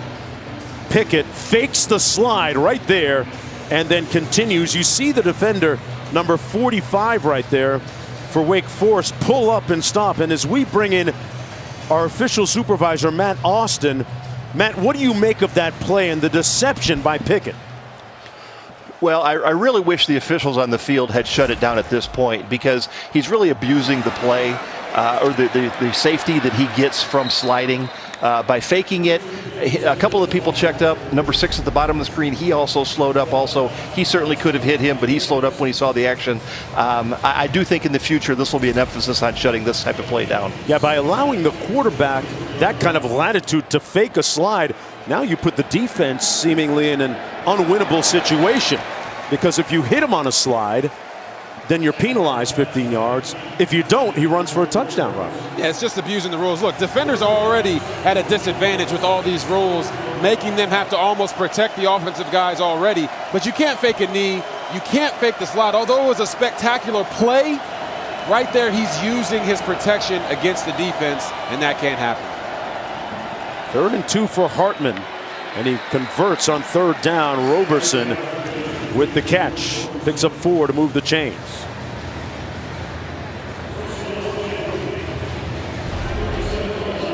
Here's another look on at the slide. Yeah, what to start a slide is when the hips begin to drop, and I think in this fake they definitely do start to come down, and that's what tells everybody to hold up. Taking a shot downfield, incomplete for Roberson, broken up by Hallett. Matt Austin, thanks a lot for clarifying that and moving forward. As he said, Robert, it's going to be interesting to see what the Rules Committee is going to bring up, if they bring it up. Matt alluded to the fact it's going to be on the tape for review, and they might add that to the list, you think, of not being able to fake a slide. Yeah, we'll be seeing that play for a long time because it was so exciting, but they're going to be using it for a long time to say this is not allowed.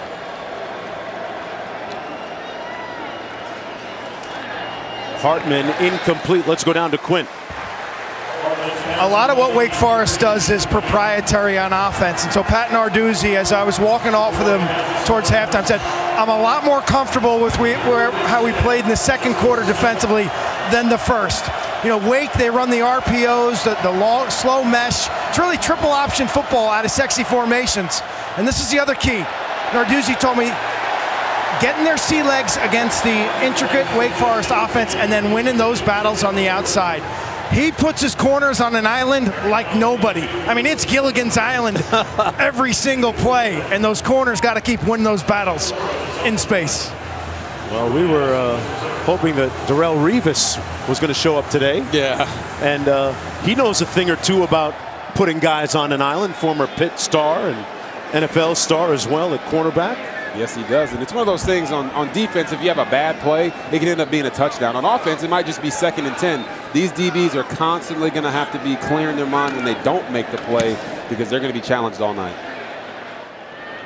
They kick it away from Addison to the point where he doesn't get a chance to return it. It'll be 1st and 10 for Kenny Pickett, who came into this game with 40 touchdown passes. There's the move we were talking about a moment ago, the fake slide for the touchdown. But Sam Hartman has had a lot of different counters and answers of his own and using his legs as well. In the first half, he threw for a couple of touchdown passes and ran for one. This game has lived up to all the hype in terms of the passing and the scoring. High snap, gets away from Pickett. He falls on it all the way inside the 10. That's the second time, Robert, we've seen a bad snap from Jake Cradle. Yeah. Pardon me, from Owen Drexel. Yeah, it looks like Owen Drexel thinks he might be snapping the ball to Yao Ming back there.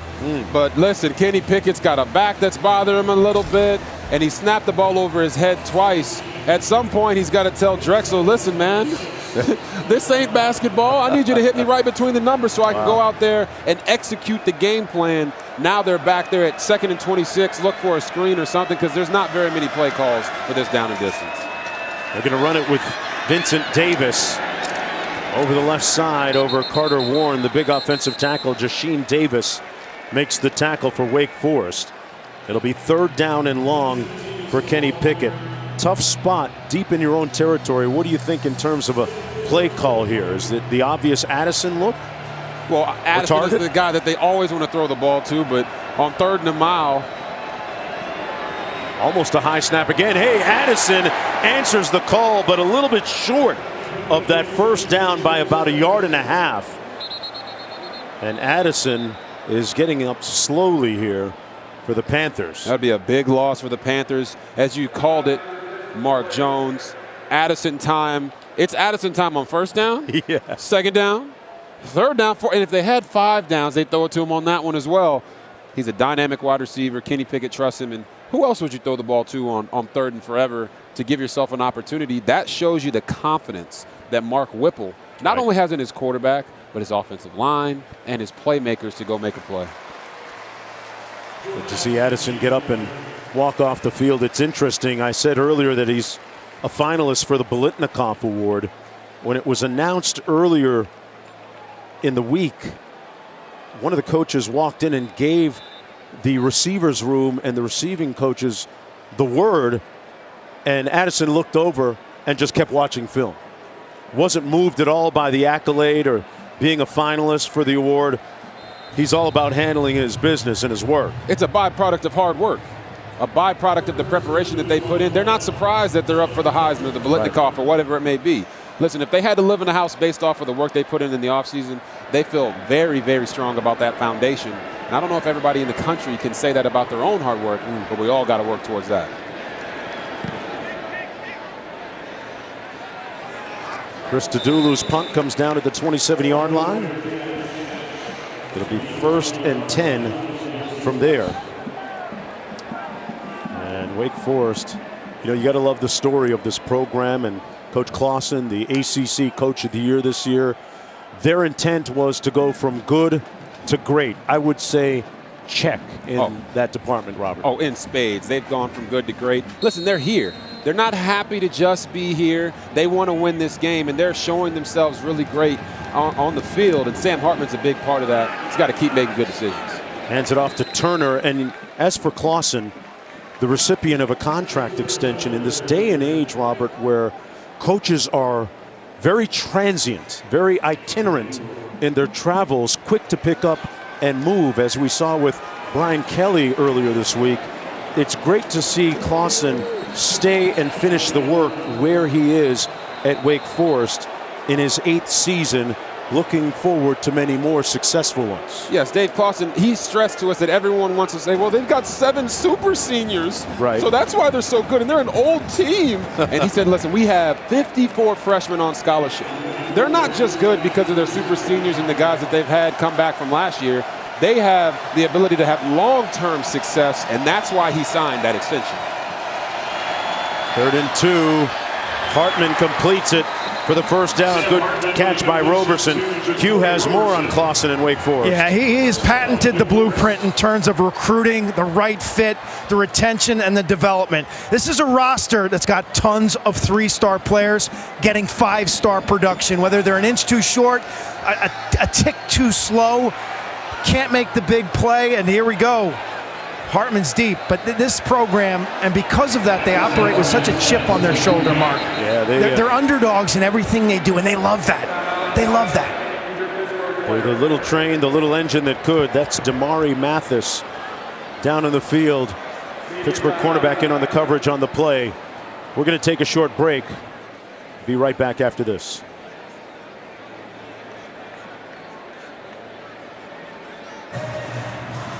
Welcome back, everyone, to Bank of America Stadium. The late Maya Angelou, American heroine and poet, said, "Hope and fear cannot occupy the same space. Invite one to stay." She was a former professor at Wake Forest University. And with Wake Forest in mind, Robert, I think we all know which one the Demon Deacons invited to stay, and it wasn't fear. They have been fearless all season on so many different fronts. And of course, the acronym for fear is false evidence appearing real. Yes. They haven't been fooled this year. They haven't. And Dave Clawson, ACC Coach of the Year, said it's a team award and their vision is to win championships here. And he said that way back in 2013 when he first got here. And now they have an opportunity to get it done. Hartman got to tuck that football away. We were talking about how loose it was earlier. Alexander with the tackle. And you see here, Sam Hartman's got his eyes down the field. He sees the rush, understands he has an opportunity, but right there he has to tuck the ball away. You see these defenders are coming in. They've noticed it. Their coaches are telling them, hey, man, he's out there carrying the ball like a loaf of bread. We got a player injured on the field at the 42-yard line. It's Turner. Christian Turner, the tailback out of Buford, Georgia, 5'11" sophomore.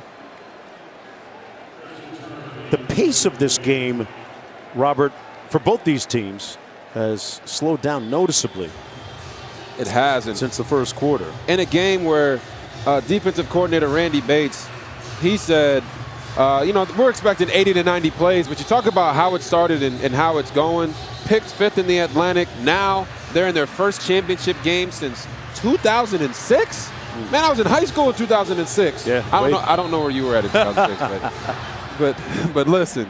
2018. Actually. Oh, my bad. 2018. Yeah, for Pitt, yeah. For Pitt, 2018, but it's 2006 for the first title for Wake Forest. So it's just incredible what they've been able to do with what they have, and I hope everybody's enjoying this game tonight. Mora to punt. Gets off a good one, angles it towards the sideline. Addison again with no opportunity to return that. 2006, man, you were in high school, right? Huh? High school? 2006? Yeah, I was in high school. Graduated 2008. All right. You know. I had a little money in my pocket at that time. You had a lot of money. But you caught up, though.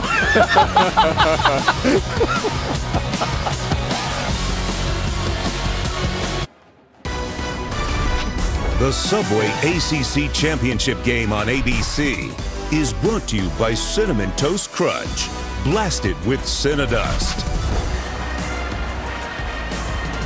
Aerial coverage provided by Goodyear, with you for every mile on the road to greatness. Goodyear, more driven. Tremendous shots from high above Bank of America Stadium. Demon Deacon fans showed up tonight, as did the Pitt faithful. A couple of 10-2 teams, both 7-1 in conference play, vying for the championship here tonight. Rodney Hammond, the freshman in a tailback, takes this carry over the right side, picks up about 2 yards on the play. Brought down by Ryan Smenda. Robert, what do you make of the pace that's slowed down to a crawl almost? I just think it's a war of attrition on both sides. The offensive coordinators are deep and dig into their bag because they've already put up some points, and the defense is getting tired. Pickett wearing out that defense on that play. Addison lost his balance. Zion Keith was the defender on the play, and Addison picks up the first down, got 10. When you talk about that war of attrition, defensive coordinator Lyle Hemphill said, look, man, we know we're going to play a lot of plays, so we're going to have to play a lot of guys. And I think that's what you're seeing a little bit. These teams are both getting a little tired. They're going to have to get back into that bag, right? And make sure that they start executing at a high level offensively again. Pickett looking into the boundary, completes the pass. That was to Rodney Hammond coming out of the backfield. Got about 6 on the play, 2nd down and 4. Kenny Pickett said that he had a chance to meet Sam Hartman at the Manning Passing Academy. Said he loves Hartman's game, makes all the throws, runs it, a competitor. Great head-to-head battle tonight between those two. Rodney Hammond running for the first down. You know, Quint Kesselnick down on the sideline said that Pat Narduzzi talked about his defense getting their sea legs, and I think you're seeing that from both sides. The quarterback maybe might get a little tired of making the easy reads and making the easy throws. The defense is attacking more, so these offenses have to get back to the basics. Pickett fires a strike to Addison again. It's going to be marked at about the 48-yard line. Jasir Taylor, the defender on the play. I think if you're tracking this game closely, you'll understand that, like Pitt, for example, 183 of their 208 passing yards coming into this drive were on 8 plays. 8 plays of 15 yards or more. So they're shutting down the big plays a little bit, and that's why these teams are starting to struggle a little offensively. Keeping it on the ground this time with Rodney Hammond, brought down by Smenda. Meanwhile, Addison, that last catch was his 6th of the ball game for 94 yards. 3rd down and short coming up for the Panthers. They empty it out. Empty formation, 5 receivers. Pickett, Addison into a tight window, and it's incomplete. 4th down coming up. Zion Keith there to break it up in the secondary. 4th down and 2. Interesting decision here coming up for Narduzzi. This one came loose. He had it momentarily, but great effort by the defense. Seems like Jordan Addison, one of the best receivers in the country, also saw Ryan Smenda, number 5, right there on the inside. Trust me, wide receivers know their surroundings, and when they go across the middle, they understand when they got to get down. He just needed to pull that one in a little tighter so that when they hit him, it didn't come loose. Christodoulou with his 4th punt of the game. Nose of the football down, end over end punt. Fielded cleanly by Morin. It'll be 1st and 10 from there. Well, Week 13 Monday Night Football with Peyton and Eli, 8 Eastern, 5 Pacific on ESPN2. They'll be breaking down the Patriots and the Bills with special attention paid to the quarterbacks, rookie Mac Jones and Josh Allen. It's always great to see who the special guests are going to be, too. Monday Night Football coverage also available on ESPN as well as the ESPN app. You know, you keep bringing up how Kenny Pickett and Sam Hartman were both at the Manning camp, and I'm pretty sure they just make them go there and work. Okay. It's just free labor for them. Counselors. Hartman taking a shot deep. Incomplete at the 45, intended for Perry. Couldn't win that one-on-one against Devonshire. Pardon me, that was against Donald Stewart. And this is what we're talking about with Wake Forest in these big plays on both sides. Their last 6 drives, they've had 5 punts and an interception. So what Pitt's defense is doing is in those one-on-one matchups down the field, they're winning more than they're losing. So Wake isn't able to put together long drives. They run it between the tackles. That's going to be a yard gain for Justice Ellison, setting up a long 3rd down for the Demon Deacons. And this is perfect for what defensive coordinator Randy Bates wants to do, right? They stop the run, force them to throw, and then it's just a matter of them making plays on the ball to get Wake off the field. 3rd and 8 isn't where they want to be. Hartman tackled and sacked at the 3. Keyshawn Camp. Keyshawn Camp looks like he was camping out in the backfield. That number 10 looks really good on him too. He's out there getting jiggy with it. And this defensive line, they lead. They're one of the leading teams in all the country in sacks. And what is it? It's a relentless pursuit. Sam Hartman is holding on to the ball, but it's not like he's holding on to it too long. There's no one to throw the ball to because they're all covered. This Pitt defense is really stepping up. 4th sack of the game for them, Robert. Mora punting out of his own end zone, a high spiral, kicks it away from Addison. That has been the formula for the Demon Deacons since the first punt of the game tonight when he returned one 40-odd yards. Yeah, you don't ever need to kick to that guy. It's just they learn. When you put up the scouting report on special teams, you just say, hey, kick it out of bounds. Don't even get near this guy. It's that's a smart decision right there. 6:33 to go in the 3rd quarter in a low-scoring 2nd half so far.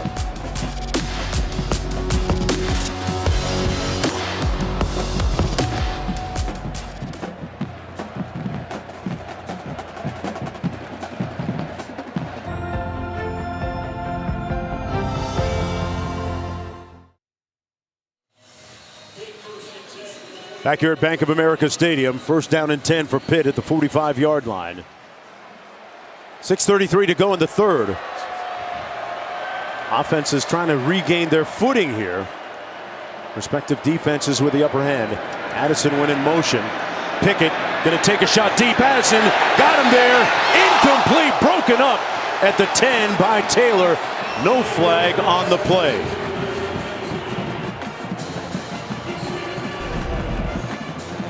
Right here, Addison gets a little bit of contact there before the ball gets there, but apparently the ref said it wasn't enough.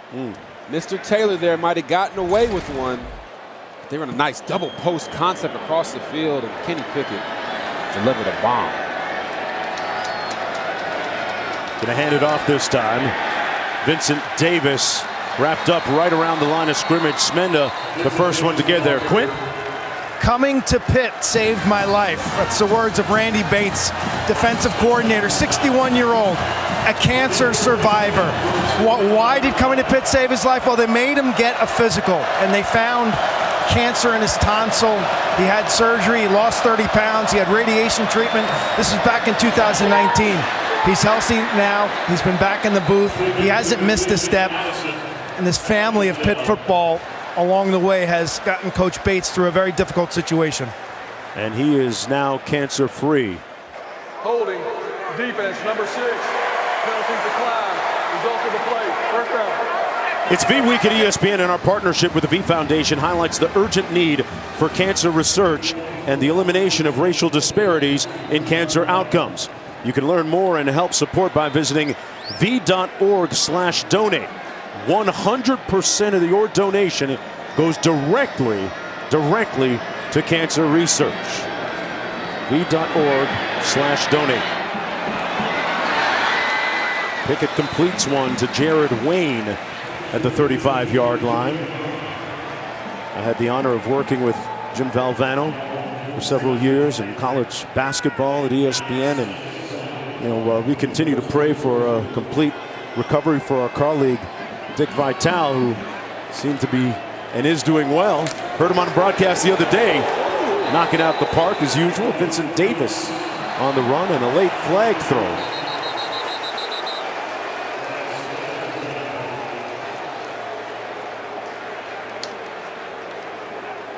Oh, looks like a flag for taunting on Smenda, right? It looked like a little roughhousing going on. Smenda with his palm skyward. Unsportsmanlike conduct. Number 5, defense, taunting. 15-yard penalty, automatic first down. That is number 5's first. Let's bring in our rules analyst, Matt Austin. Tell us about this play, Matt, and the interpretation. Well, standing over in a player or getting in his face and puffing up his arms like he did, that's taunting. That's going to get you a flag every time. Yeah, they need to change that rule, Matt. I mean, that's kind of football. I don't get that. But I guess if that's a rule, maybe the rule needs to be looked at. That was after some of the unsportsmanlike calls that we've seen. Pickett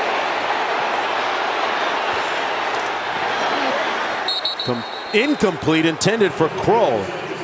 You know, it was Kenny Pickett that said, we put his quote up on a graphic a moment ago, says, you have to play with that fire. And the on and off switch is arbitrary with a lot of people. It's kind of hard to find. I remember last week, I believe, we actually had a play where a player hit a guy in the face, and they didn't say anything. And look, even the Wake Forest fans are saying, are you kidding me, man? They need to look at that rule. And they're about to whip out their calculators and commit math crimes against them. I'd be happy if they took it out of the game altogether. Davis in to protect, now slides out, incomplete to the sideline, intended for Lucas Kroll again, working against Taylor. It'll be 3rd and long, and Wake Forest bringing in defensive personnel here. What do you like for a call here for Kenny Pickett in the offense for the Panthers, Robert? What I've seen defensively from both teams is a lot of one-on-one matchups. They're loading the box, trying to make the other offense one-dimensional. So what would I do? I'm still throwing the ball to the best player on the field, Jordan Addison, number 3. I'm going to find him, and I'm going to work him first as my first read if I'm Kenny Pickett. As you see him go in motion right there. Pickett stops him. He sends him in the other direction. Flag down.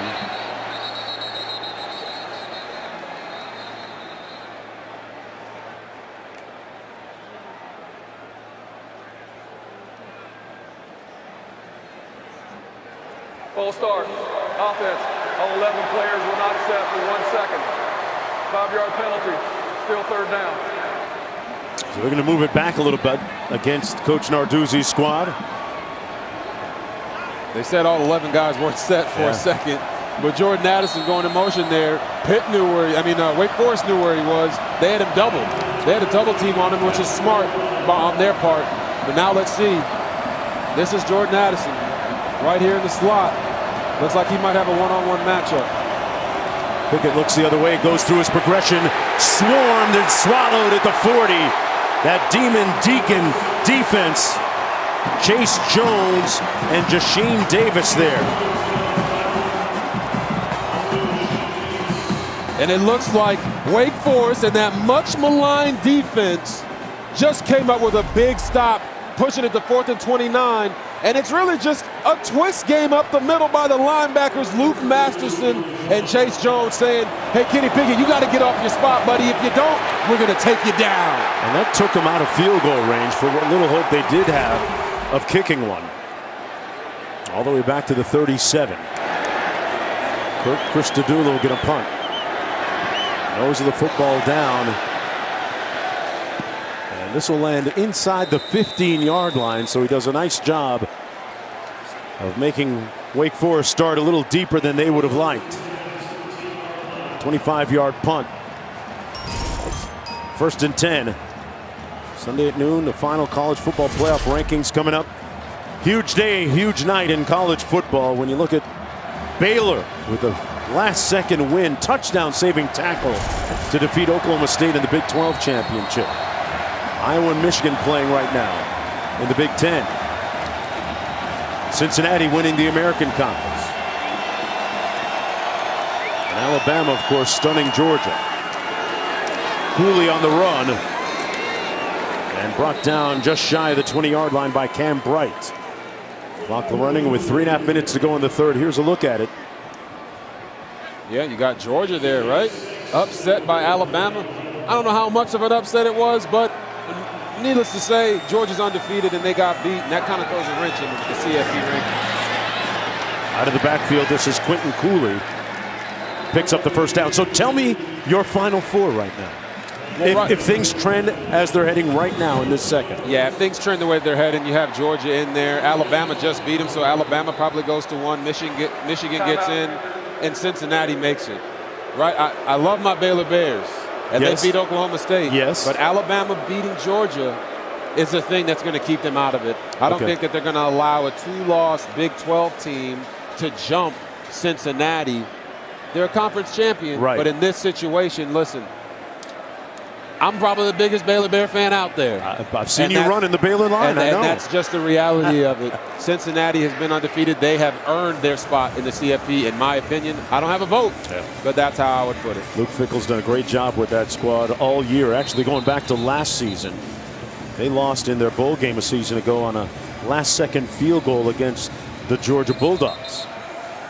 So this has not been something that came out of the blue. They were very deserving of their New Year's Six Bowl a season ago as well.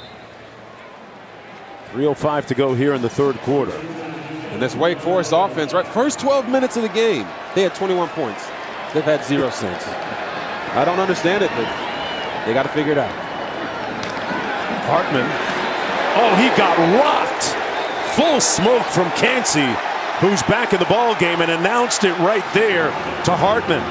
Oh, Elijah Cansey hit that man so hard. Right, Sam Hartman's on the ground just saying, I just want to live.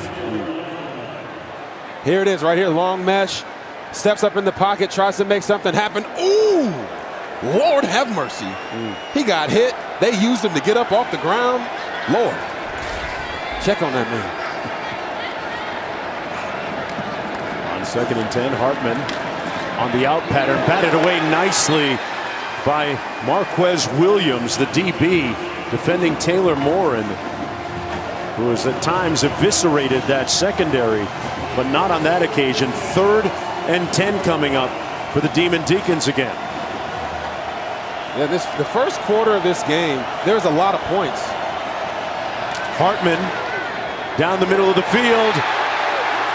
Is it picked off? Almost, but not quite. Boy, in and out of the arms of Hallett. They're going to give it to him? Yes. They will. Far side official was slow to call it. Well, you see Eric Hallett here. He must be a juggler in real life. He goes right here, juggles the ball a little bit, makes sure it doesn't hit the ground, gets the interception. Oh, Cansey blocked our view on this angle. He was really chill about the whole thing. He really was. He wasn't sure if he caught it either. Here's another look. Yeah, he caught that one. He got his hands underneath it, kept it off the ground. And the interception was a byproduct of the pressure on Sam Hartman. That hit where I said, man, he just wants to live, right? Right. He didn't want to take another one. He didn't want to take another one. He threw the ball before he was ready, before his receiver had an opportunity to get his eyes to the ball. But right there, Eric Hallett comes up with the interception, and he got the turnover dunk. Oh, yeah! Little windmill. Hallett got some bounce there. In terms of style points, Robert, what do you think? I'm giving him an 8.75. Wow. An 8.75 for that dunk? Yeah. Did you see how low the goal was? Yeah, he had style in the air, he though. He could have at least went through the legs or something. I think Q could have dunked that one. He's every bit of 4'3". Q gets shorter and shorter every week. I'll be hanging on that rim all night long. Yeah. I tell you, there's been a major energy shift in this building. I don't know if you guys can feel it up top. You're amongst the Pitt fans, but on this Wake Forest sideline, kind of dull stares, offensive line problem solving, Sam Hartman on the phone. They need a Snickers bar. They need some energy. Wow. They don't act the same when they're hungry, huh, Clint? Well, they lost a lot of their juice, and maybe that has something to do with Pittsburgh's defense. But look at the score. Further review, the ruling on the field of interception is confirmed. He used his face mask. He did. To help control the football. Sometimes they tell you to use your head. Yeah. He did it right there. But look at the score if you're a Wake Forest fan. It's 24-21. Get your team up. Get them excited. You got to make noise. One more look at it. Gets his hands underneath the ball, juggles it a little bit, uses his head to maintain it. He showed it to the officials. He wasn't. It's mine. Benacanda in the backfield and flag down. We're seeing a lot of linen down here in the second half. To the snap, false start, number 76, offense, 5-yard penalty, still first down. This game was played so crisply for the first quarter and a half. First 15 minutes. And since then, it's just been going backwards a little bit. You know, missed throws here, turnovers there, penalties. 14 penalties, Robert, between the two teams so far. And very uncharacteristic of Wake as well, being plus 11 in the turnover margin. And tonight they're -2.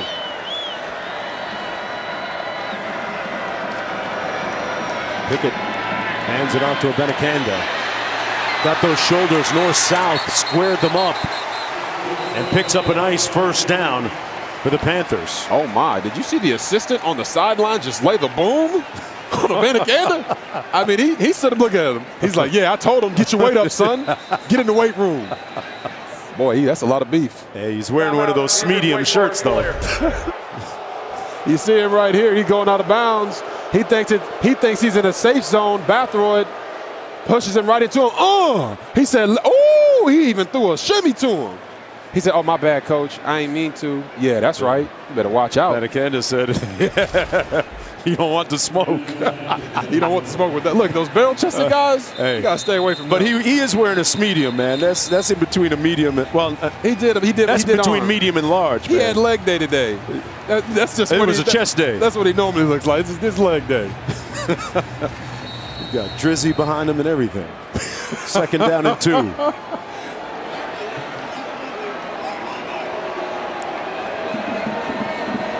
Addison split to the bottom of your screen, but they hand it off. Benacanda tripped up. Nice tackle by DJ Taylor to limit that gain to 4 yards.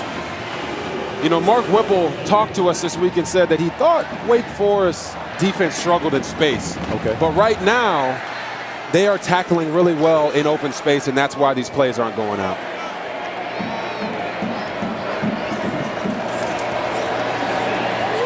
Pickett. Downfield, Addison. Boy, back shoulder catch. What a play by Addison. Yeah, those hands are working for him. And if your first name is Jordan, you know you can ball in any sport. Holding. Defense, number 24. Penalties decline. Go for the play. First down. Picked up 20 for the first down, Robert. Yeah, so we talked about Kenny Pickett and his ball placement as we started this show. And right here, he does a phenomenal job getting outside the pocket, making the throw. And Jordan Addison, that's an HBO right there. Help a brother out, okay? He's got great body control, uses his hands, and then he looks at him like, I can't even believe I did that. He got all the channels. Under a minute to go. Third quarter. Panthers driving. They're going to run it. Banakanda. Great move. Touchdown, Pittsburgh.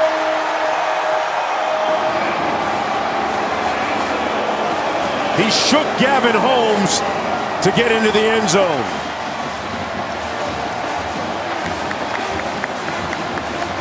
His real name is Israel, but they like to call him Izzy. And boy, did he get jiggy with it on that run. Izzy Abanikanda sees the backside cut, knows he's got the speed to make it, makes a guy miss, and then he's just hitting the Lion King in the end zone. Abanikanda, Harabishirimo. The extra point is good. And we are looking at a 10-point Panther lead as time winds down, and a lugubrious look etched across the face of one of the Wake Forest fans. Izzy to the hizzy. The sign said it all. 47 seconds to go in the period. Look at this move. Yeah, he just understands on the counter run that he can get backside, and he says, Mr. DJ Taylor, you can't run with me. And he says, Gavin Holmes, you got one hand out here. You got a cast on the other one. You can't tackle. And he gets into the end zone. As you said, Izzy to the hizzy. Focious. Pittsburgh leading by 10. Banakanda was a little bit shook up and injured coming into the game tonight. But after going through his pregame warm-ups, obviously okay to play. Came into the game averaging over 5 yards per carry. That's his 6th rushing touchdown of the season.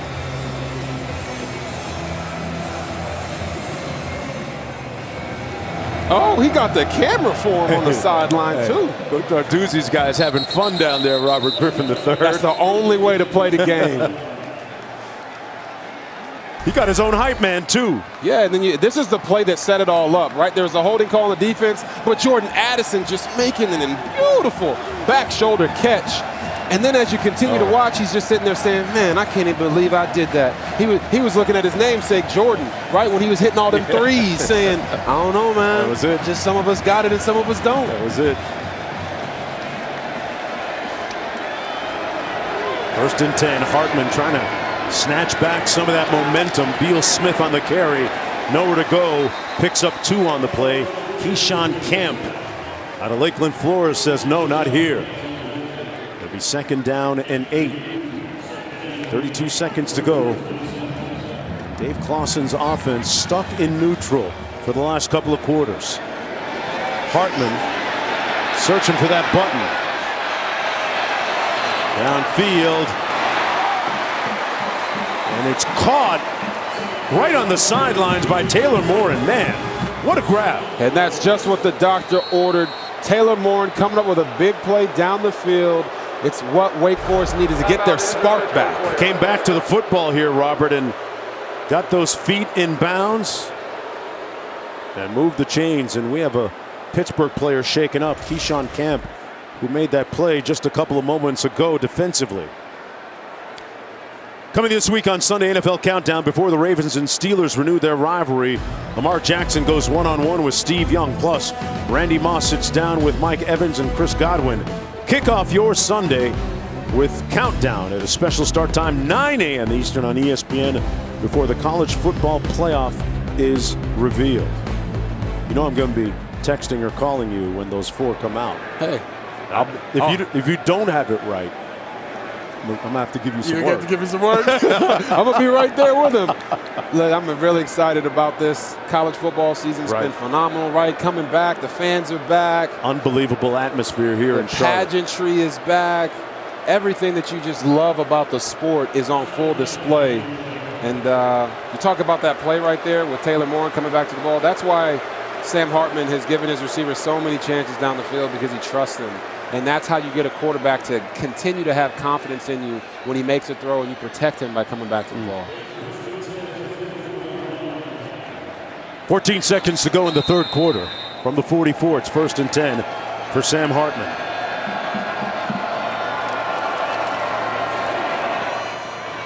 Completes the pass to Roberson. Those bookend receivers with a lot of physical similarities. Down to the 47, picks up 9 on the play. Sam Hartman's favorite quarterback to watch at the next level is Aaron Rodgers. And he could use a little of that Rodgers comeback ability right now. And that's the end of the first 3 quarters of play. 15 minutes to go. A key pick by the Panthers and the ensuing slam dunk. But it's not over. We'll be back after this message and a word from our ABC stations.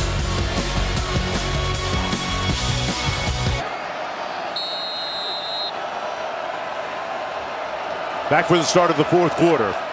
Demon Deacons with the football. They're going to run it. Christian Beal-Smith is going to be right at that first down marker. Let's see where they're spotted. And they're going to measure. You know, Sam Hartman wears number 10. And the genesis of him wearing that number is a very heart-wrenching story. It goes back to Dimitri Allison, a family friend who moved in with them when he was younger, subsequently became a brother to Sam Hartman, who went on to play college football as they grew up together at Elon. And Dimitri took his own life while playing football at Elon College. Sam Hartman went through the hardship and the trauma of having to deal with that. And he wore number 10 subsequent to that passing of his brother, he calls him, and steps onto the field every time he plays football with him in mind and holding him close to his heart.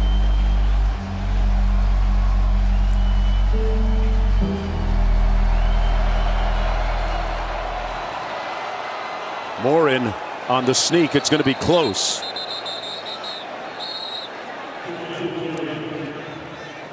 And yeah, you talk about Dimitri Allison. I had an opportunity to talk to Sam Hartman. He calls him his brother. He moved in when he was 15, went through high school all the way with him. Used to run routes for him in the backyard when he was younger to help him develop as a quarterback. And he passed away just before a state championship game Sam Hartman was playing in. Pass incomplete. And Hartman had a very heavy heart. And they asked him, hey, are you going to play in this game? And he told them, Dimitri would have wanted me to play in this game.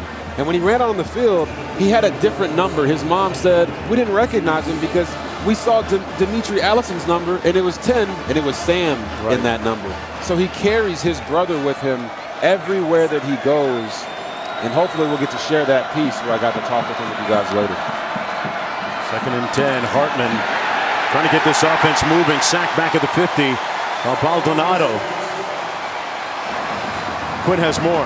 Yeah, Hartman has learned that setback, and then others on the football field, has led him to really look seriously into mental health therapy. This is a guy who uses therapy as a coping mechanism to handle failure, to handle stress and anxiety. He has learned a lot of lessons, and he has flipped a lot of the stigmas.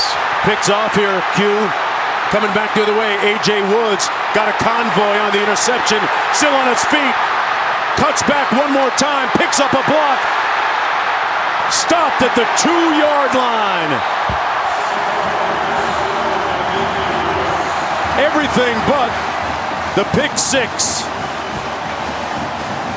And Hartman having to deal with the turnover here. And these are the moments where Sam Hartman has to understand he can't let one bad play turn into 4 or 5 bad plays. And he's in the middle of that right now. He's got to understand what he's doing, how to get out of it, and understand that this game is still within reach. The game is still within reach. He just talked about mental health with him. We just talked about how he goes to therapy to learn how to cope and get himself out of these routes and droughts of bad play. He has to understand how to get out of it, tap into it on the sideline because his team needs it. 1st and 10, Pickett, backside pressure, into the end zone, caught but short of the end zone. It's Hammond on the catch from the 1. It'll be 2nd and goal. And right now, Hartman going into his mental toolbox, no doubt, and working his program. And that's important, right? Guys deal with it all the time. And there's the turnover slam. Oh, that will not get an 8.75. He missed it. He blew it. I tell you what, his legs are gone. If we get a chance to show you a replay of that interception return, my guy thought he was fancy like Applebee's, and he couldn't even make it to the end zone. 2nd and goal. Pickett trying to keep it himself. Not sure he got in. He was stopped up. There was a nice surge up front from Fox and Davis and Bergen. And here it is. You see Sam Hartman. The pressure's coming. He's trying to make the throw, but him and A.T. Perry are on the same page. And J.T. Wood said, "Oh, give me them cookies." And here he goes, running it back. He goes to the right, and he comes back, and he cuts back across the field to her. And he's like, "Oh, I'm going to get in the end zone." No. My hamstrings are screaming. Yeah, it was time. It was time for him to shut it down, and his body let him know. 3rd and goal coming up for Pitt. Banakanda, who scored a touchdown on the last drive, in the backfield, gets the call. Lunging in for the score.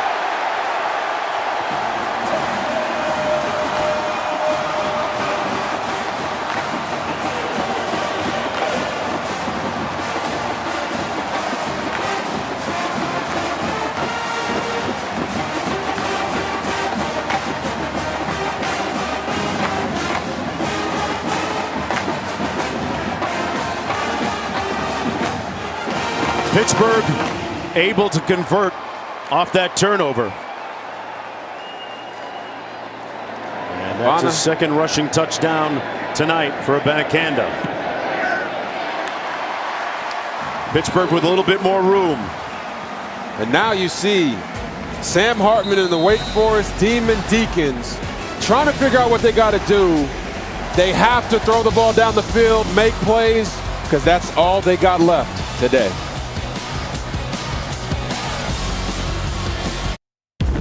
The AT&T Countdown to the College Football Playoff National Championship, Monday, January 10th on ESPN. Back in Charlotte, the Panthers kicking off. Wake Forest actually led 21-14 at one point, but Pittsburgh has gone on a 24-0 run. Nice return by Morin, still on his feet. There's a flag down all the way back around the 20-yard line. Nice return by Morin. Let's see if it stands, though.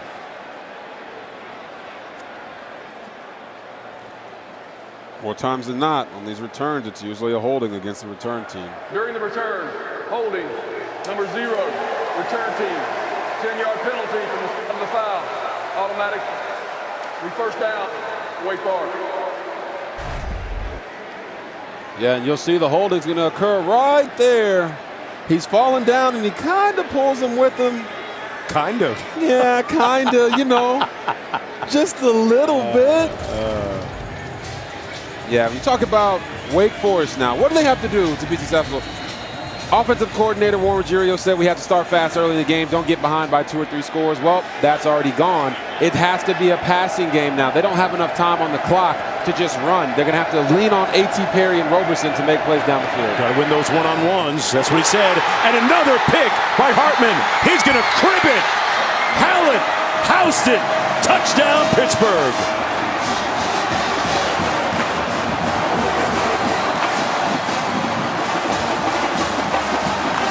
Oh no, if you're a Wake Forest Demon Deacon fan, But if you're a Pitt Panther, you're excited. Eric Hallett with the interception, taking it back to the house, making it look easy, like Sunday morning. Sam Hartman has to get out of his own head, and now we have seen him consecutively almost repeat what happened to him last year against Wisconsin in the bowl game. But how they finish is going to speak volumes about them and the development that Sam Hartman has made over the past year with the things he talked about, going to mental therapy and working on his game from a mental aspect. They need him to get out of this rut immediately. You are watching a catastrophic meltdown right now from the Wake Forest offense. There's no other way to put it. Back-to-back interceptions. One a pick six, the other one set up a touchdown. And this was the final one by Hallett. Back after this.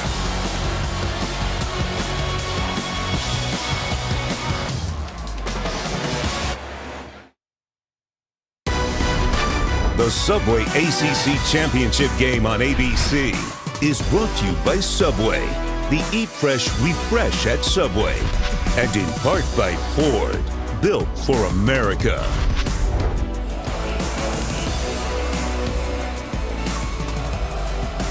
Yak.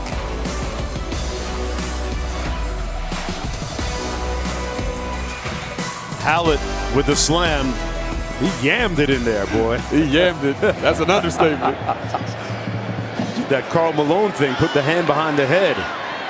Morin on the kickoff return. Out to the 33-yard line. Now let's see what Sam Hartman can do, Robert, here to regain his poise and his composure. He's thrown consecutive interceptions. One for a touchdown. One set up a touchdown. Yeah, and he's almost thrown half the amount of interceptions tonight that he threw all season. So for him, if I'm his offensive coordinator, Warren Ruggiero, I'm just trying to get a ball completed so he can see it completed to a guy in the same jersey. There it is. It's Roberson, and Roberson gains about 7. It'll be 2nd down and 3. Hartman has completed 6 of his last 16 passes for 43 yards and 3 interceptions. For Sam Hartman, it's just about seeing it completed, executing the offense one play at a time. Incomplete, misfiring that time for Donald Stewart.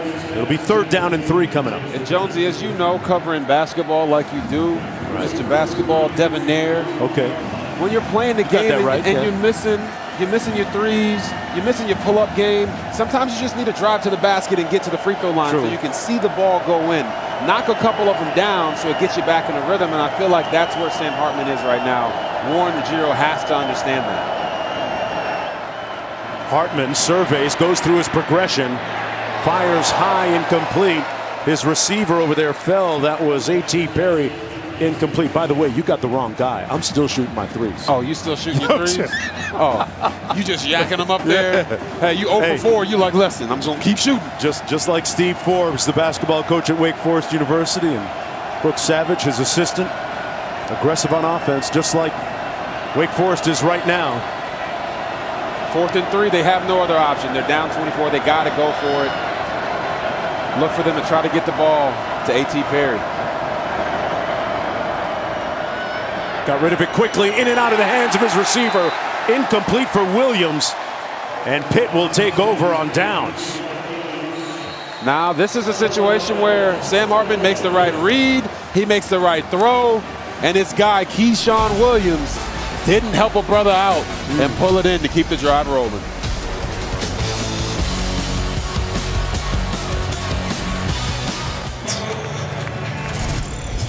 (45-21) with 10:59 to go in the 4th quarter. This game broken open in the latter part of the 3rd quarter and early in the 4th. It turned on a couple of interceptions by Sam Hartman, and that left Captain Demon Deacon shaking his head right there. Not feeling like a superhero much right now. You can't match that disappointment. Vincent Davis, pardon me, with a nice run around the right side. Picked up 4 on the play. What a season it's been for Pitt. this season it's been for Sam Hartman and Wake Forest. Won their first 8 games. Ended up 10-2 in the regular season. Pittsburgh with that identical 10-2 record. Their only losses coming to Western Michigan and Miami going into this game tonight. And thus far, it just hasn't been their day. Yeah. They can score quickly, but this is a pretty big lead. And I think you've seen the resiliency of this Wake Forest team as their ability to bounce back after losses. They lost to North Carolina, bounced back, got a win. Lost to Clemson, bounced back, got a win. So they still have another game ahead of them this year. Right. And if they don't come back and win this one, you know, they still have a lot to play for in the future. Robert, they'll be going to their 6th consecutive bowl game under Coach Clausen, which is great. Meanwhile, on the other side of the field with Pat Narduzzi and the Panthers, interesting that he had 7 players drafted from last year's team, and he actually probably had more talent last year, but the togetherness of this squad has been remarkable. And coming back off of the COVID season last year was pretty wild for them.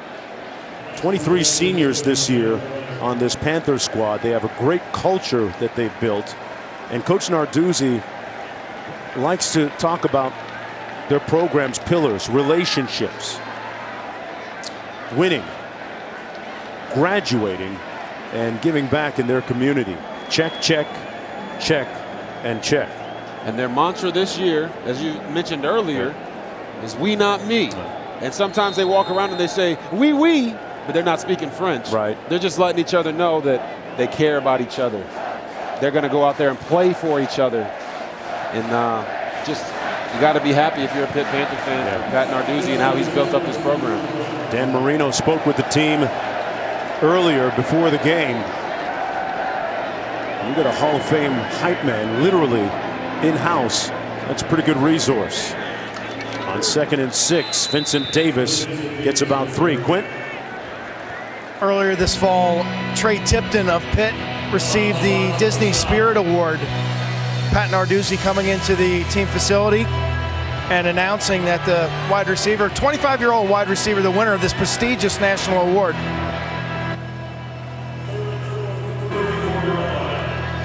Tipton is a young man who has dealt with setbacks both in his personal life and his football life.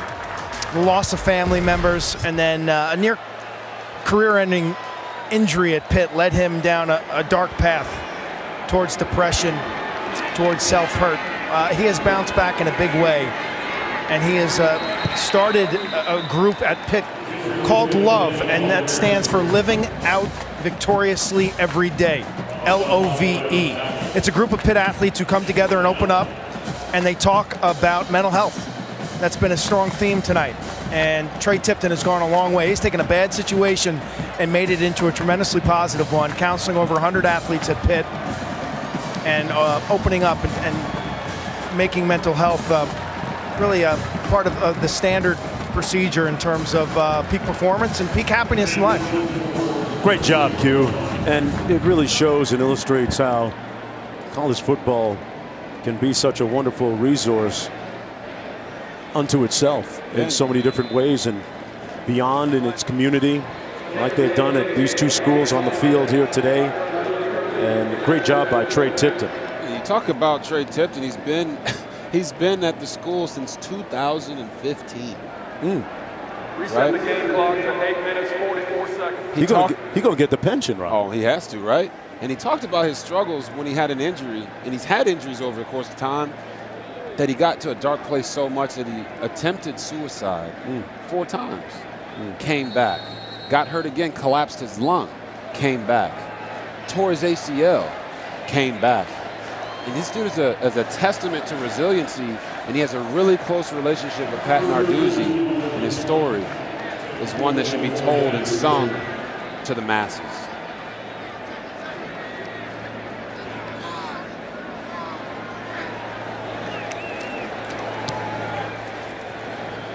Christodoulou will try and get this to stop inside the 5. Wow, what a great punt.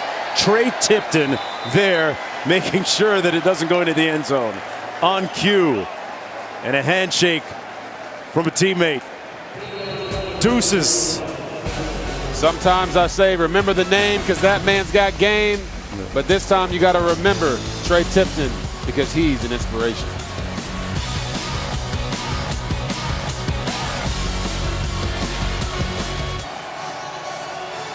Welcome back, everyone, to Charlotte for the Subway ACC Championship game. Mitch Griffiths in the ball game now at quarterback for Wake Forest. 5'11" freshman out of Ashburn, Virginia. Taking it out of the shotgun. After Sam Hartman struggled late in this game, he hands it off to Quentin Cooley. And Cooley gains about 4 on the play, and it would probably be accurate to guess right now, or not that far off, that Hartman's night is probably over. It appears that Coach Dave Clawson is just saving his own superstar from himself right now. And you can see Sam there with his head down. Just want to tell him he's got to keep his head up. We all have times where things don't go the way that we want them to. You know, we work hard, we put in the dedication, and the results just don't turn out in our favor. And I think for him, he's going to have to go back and look at this game, understand what he did wrong, and learn from that. What was your mechanism that you used in game to get over a couple of bad plays? Maybe you threw an interception or two. Everyone has struggles like that. What did you do? Everyone has struggles. I've had struggles in college at times, and I had struggles in the NFL at times. For me, it was just trying to get back to the basics, understanding, okay, maybe I'm a little out of rhythm. Maybe I'm not really seeing the field the way that I need to. Maybe I need to get outside the pocket. Maybe I need to go to my coach and say, Coach, can you give me these plays? Right. Because I feel the most comfortable about these, and I know what I can do and possibly get back into a rhythm. But I can tell you right now, playing football at the quarterback position is one of the hardest things in the entire world to do athletically. And Sam Hartman, as you see him there, look at that. I mean, if body language could write the story, I mean, it's fair to say he looks a little checked out there, Robert. Right? 2nd and 6 coming up for his understudy, Mitch Griffiths. And they run it. It's going to set up 3rd down and probably about 4 to go. So they're going to play in a bowl game. What do you make of how do you rehabilitate his psyche right now to get him ready for their bowl game? I think for Sam Hartman, they understood that what the magnitude of this game was. They win, they become legends, and instead they're having to watch the Pittsburg Panthers come out here and become legends of their own. So he has to understand that one game doesn't make or break you. One throw does not define you. Right. And the year that he's had, hey, they won 10 games this year. They've won right? 10 games. He threw 34 touchdown passes and ran for 10 touchdowns before this game. So he is a big part of what they do. And we talked to Warren Ruggiero during the week, and he said, yes, Sam had some struggles last year in crucial games. He had some struggles in the spring where he had a string of 4 or 5 days where he just was not playing good football. Right. But he came out on the other side. And I think that's what Sam has to go back and understand, that he's going to come out on the other side of this. Laura with the punt. Addison calls for the fair catch at the 45-yard line. 1st and 10 from there for Kenny Pickett. Well, aerial coverage provided by Goodyear. To reach the end zone, all you need is drive. Goodyear, more driven. A lot of the Wake Forest fans have understandably left the building. Headed toward the concourse. A lot of blue and yellow still in the stands here for Pitt. Saw Dan Marino down on the field. Had a chance to speak with former Pitt quarterback earlier this week, John Congemi, one of the school's all-time leading passers. Gave me a great scout on their squad. John does a great job working for us at ESPN. This is going to be Vincent Davis.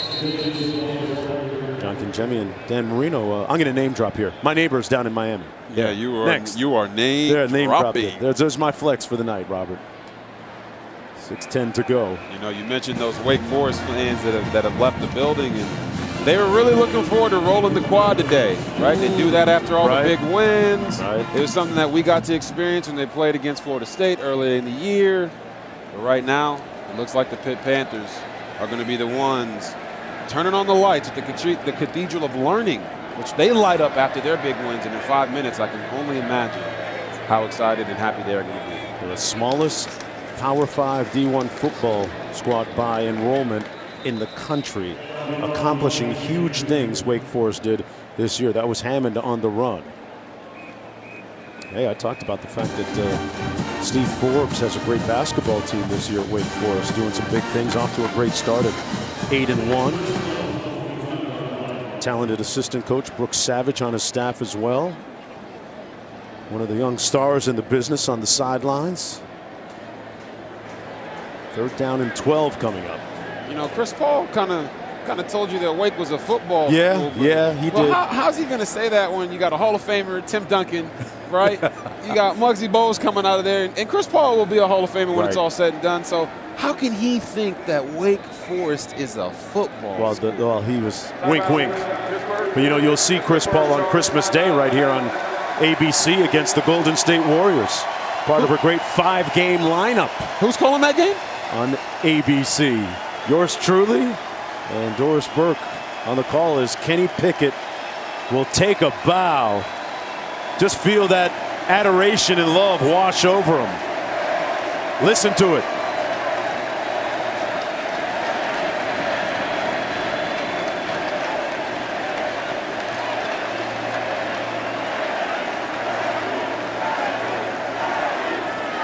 He said coming into the night that everything we want is right in front of us. Everything I need is within grasp. And what a game he had. And that was just a beautiful moment for Kenny Pickett.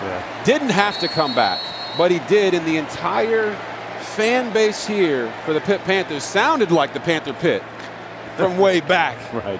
Where they're at. And Kenny Pickett, he punched his ticket to an ACC championship, and I bet you we're going to be seeing him in New York. You're going to be up there, right? I will be there. On the handoff, McPatty, backup quarterback in. Clock running with about 4.5 to go. It's such a good feeling when you come back to a school, when you could have been a draft pick, could have went on to the NFL and lived out that dream, and he came back for exactly this moment. 4,000 passing yards, 40 touchdown passes. Only 2 other guys have ever done that in ACC history. And it goes a little bit deeper than that on a personal level with Heena's head coach, Narduzzi. He decided to come to Pitt, Pickett did, when the Panthers had no offensive coordinator, no quarterback coach. He trusted in Narduzzi, and actually Narduzzi gave him a little bit of capital, some equity in the decision as to who the offensive coordinator was going to be. A little bit earlier, Robert shared a little bit of QB talk with Pickett on confidence and preparation. Talk about your confidence and how you really instilled that confidence in your whole team and gotten it back from them. Yeah, I mean, you play the position, you know how it works. You're confident when you're prepared, and I try to be the most prepared guy in the building, whether that's physically, mentally, with the offense, with the defense, however I have to do it just to get guys motivated to go play. I'm willing to do it.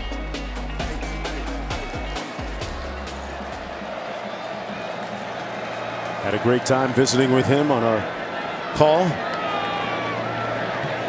And Kenny Pickett's just a guy that not only plays with confidence because he's talented, right? You saw his arm on display today. Right. He can zip it in there. He can show the touch. He can run. You saw the fake slide, which maybe they should have stopped, but they didn't. Right. So it was an incredible play, incredible moment. But he also prepares. And when you hear him talk to his teammates in practice, he's telling them where they need to be, what they need to do, how they can do this better. They worked on the deep ball this offseason to give them a better chance to break open games like this one, and it's paid dividends. Has it ever? He's just, he's living the dream right now. Especially with Addison on the other end of those.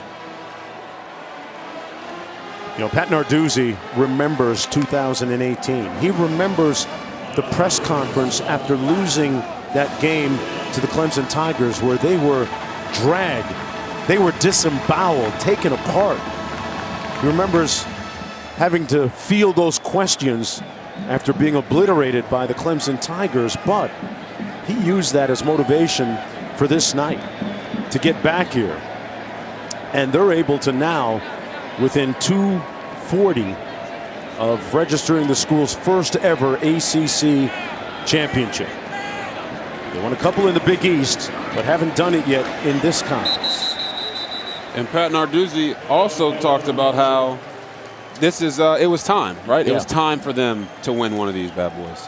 Hey, after our game, head over to ACC Network because the Huddle crew will have a complete breakdown with player and coach interviews, a comprehensive wrap-up, and a look ahead at what's next for the winning team. And you can always watch it on the ESPN app if you're out and about, because nobody covers the ACC like they do. One app, one tap. And Pittsburgh about to tap the bottle and twist the cup. Hey, tap into it. You know they don't need an excuse to knock them back. You got a guy named Servassier on your team. You're ready to go. 4th and 3.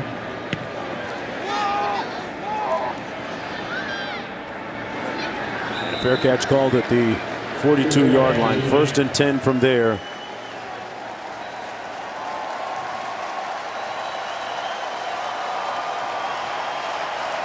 Coming up live on ABC, the ACC Championship post-game awards ceremony. You want to stick around and watch the Panthers be awarded the chip, the trophy, and everything that comes along in the ceremony. They've got the runway ready for the Gatorade shower for Coach Narduzzi. They do. Unsuspecting right now. It's funny you said they got a guy named Servassier, right? Servassier Dennis. Just a beautiful, beautiful sounding name. Oh, yeah. But they also got They got Coach. They got Coach. Look at that. When you least expect it, man. They also got a Habakkuk Baldonado, right? He's from Italy. Yeah. You know, I'm talking about a fine wine, right? Hey. That sounds like a heavy one right there. I'll tell you what, nobody on that Pittsburgh side of the field is going to be drinking Thunderbird or Mad Dog tonight. It's going to be good stuff after this win. 1 minute to go. 45-21. Pittsburgh is going to have its first ever ACC championship. Pat Narduzzi said before the game, right, their mantra, lock the gates, because when the game starts, it's too late. There is no way out. And they came here today, did what they had to do, and walk away victorious, 45-21, and put those Demon Deacons to sleep.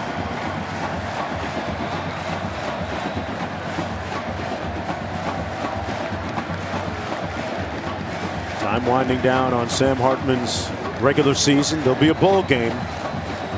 And you know what? He's such a great kid. You hope that he can collect himself and regain whatever he may have lost and play well in his next one. It's it. Pitt has won the ACC championship. The Subway ACC championship belongs to Pittsburgh by virtue of their 45-21 victory. Let's take a look at tonight's Fighting Spirit moment, brought to you by Modelo. And this game turned on a dime with these interceptions. We talked about it. The turnover margin for both of these teams has been great. They're in the top of their conference, top of all FBS. And Sam Hartman let one bad play turn into 2 and 3 and 4. And Pitt just continued to pile on and break the game open. And because Pitt was able to come out here and exercise their demons, they walk away the ACC champions. Quinn is standing by with a special guest, Kenny Pickett. Kenny, congratulations. You take the field tonight. What was it like knowing that so much was at stake? Yeah, I mean, at the end of the day, it was just another game, but, it means the world to us to come out here and be the first team to win ACC champions at the University of Pittsburgh, so it's definitely special. Take me back to the first quarter, the touchdown run. What was that? I don't know. I've been watching too much Mike Vick, but I was planning on sliding. I saw him pull up. I just wanted to keep going, so it kind of worked out. You got banged up pretty good there. You went down. You were in the tent. What happened? Just a little bruise. Had to get it figured out, but I'm feeling a lot better now. You guys took a 7-point deficit and spun it into a blowout win. How'd you do that? I think just believing and trusting each other. We've been here before, been down before. No one batted an eye. Defense really stepped their game up. Second half, they were unbelievable. They were lights out. So a lot of credit goes to them. You think you got a shot to go to New York? I hope. We'll see. I mean, this means the world to me. Whatever happens after this is just icing on the cake. This was the goal from the start, and I couldn't be happier. How are you going to enjoy this one? How? You guys already know how. Come on, how are you going to enjoy this one? Couple cold ones. All right, Kenny. Hey, he can hop a ride to New York with Robert, Quint.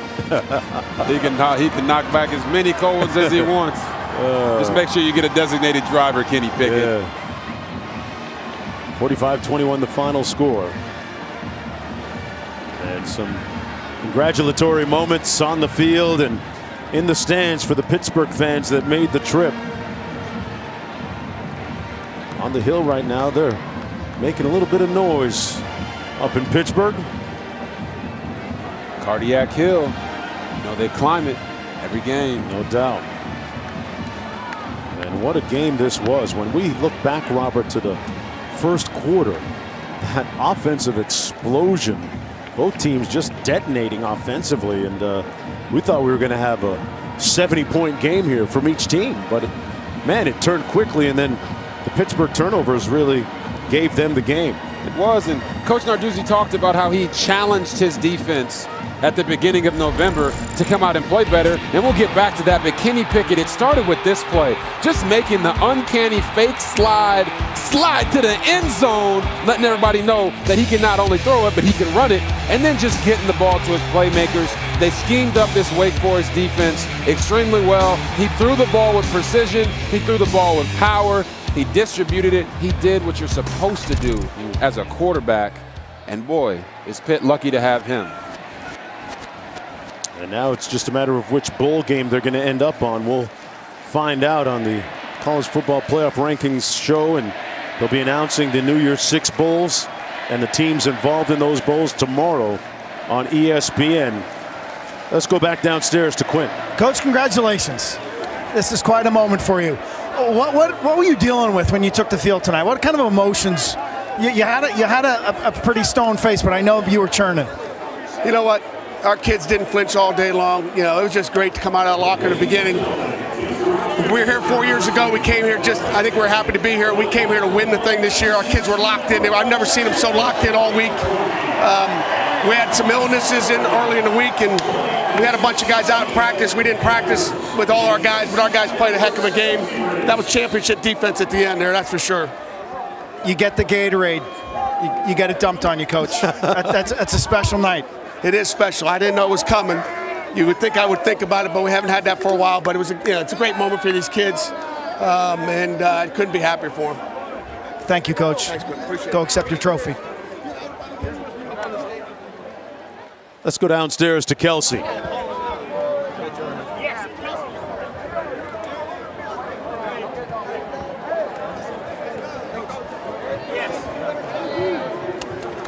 to award the Panthers the Subway ACC Championship trophy. Head coach right here. Head coach right here. They play for that shiny stuff. Congratulations. How are you? I'm doing great.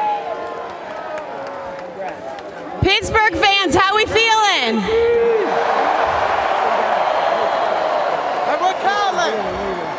It is my privilege to be standing on this stage with ACC Commissioner Jim Phillips and tonight's winning team, the Pittsburgh Panthers.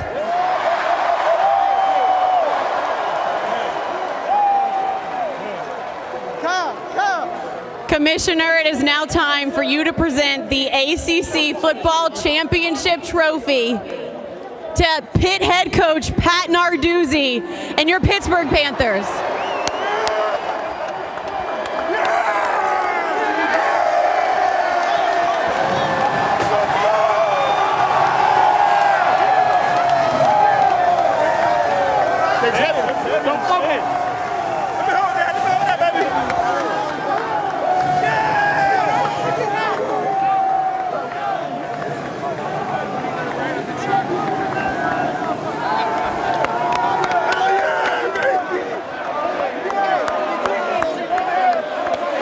Coach Narduzzi, I see you soaking in the moment and celebrating with your team. This is the first ever championship for Pitt. As you stand on this stage with this team, these players that have worked so hard, what does this moment mean to you? Hail to Pitt! This championship means everything. Means everything to the city of Pittsburgh. We. It means everything.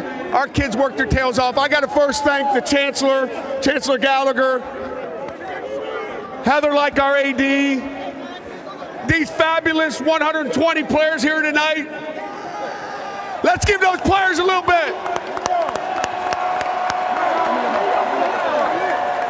When we arrived back in 2015, I took this job because I knew we could win a championship. 7 years later, we're here.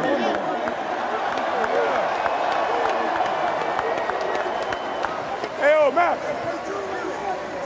Just couldn't be prouder of these guys. We're going to bring this thing home to Pittsburgh and celebrate. Hail to Pitt.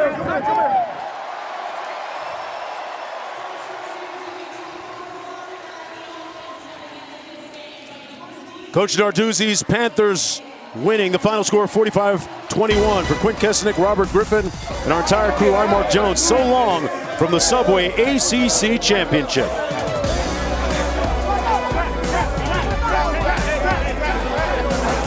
Championship game based on his performance and his outstanding performance rather in tonight's game. We talked a lot about defense, and this is a defensive player who certainly stepped up big and showed up big down the stretch. Give it up for Eric Hallett.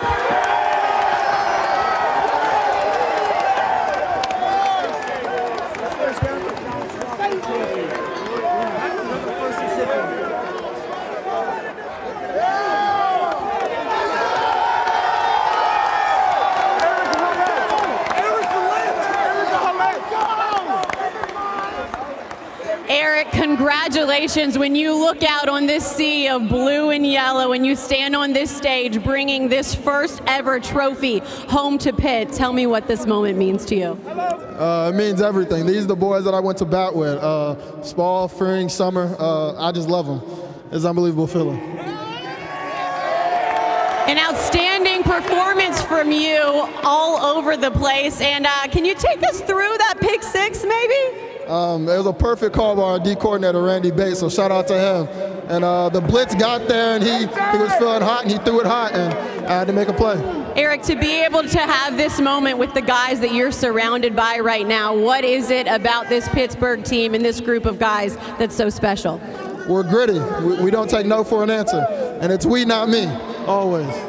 Congratulations.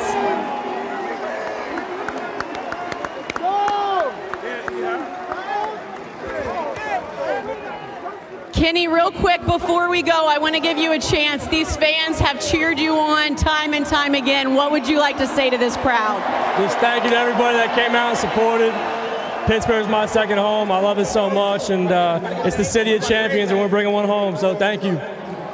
Congratulations. One more time for the Pitt Panthers.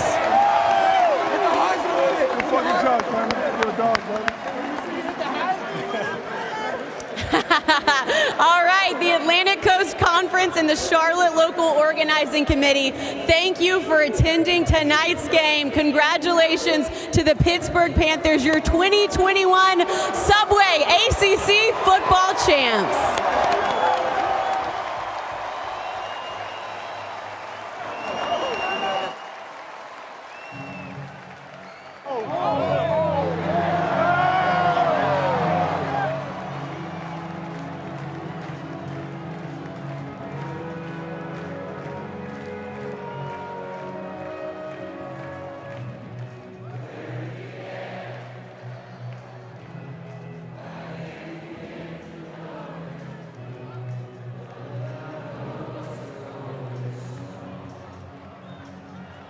Let me touch that. Let me touch. Was in the spring. And spring. This gel cut is shiny. Give me a kiss. Give me a kiss. That gel cut is shiny.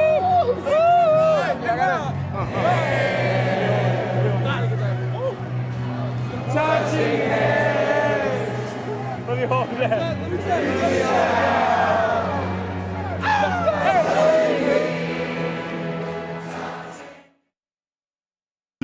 For the Panthers, they'll take that trophy back home to Pittsburgh. Mark Jones, Robert Griffin III. Robert, Kenny Pickett said coming into the game, everything that we need, everything that we want is right in front of us. And he came out in the first quarter in particular and set the tone for this team that really gave them a big-time chance. Pickett really did. He did it right away with the fake slide and slide to the end zone, a play that we will remember forever. But from that point on, he just continued to operate, execute the offense, get the ball to his playmakers in space, and allow them to do what they do best.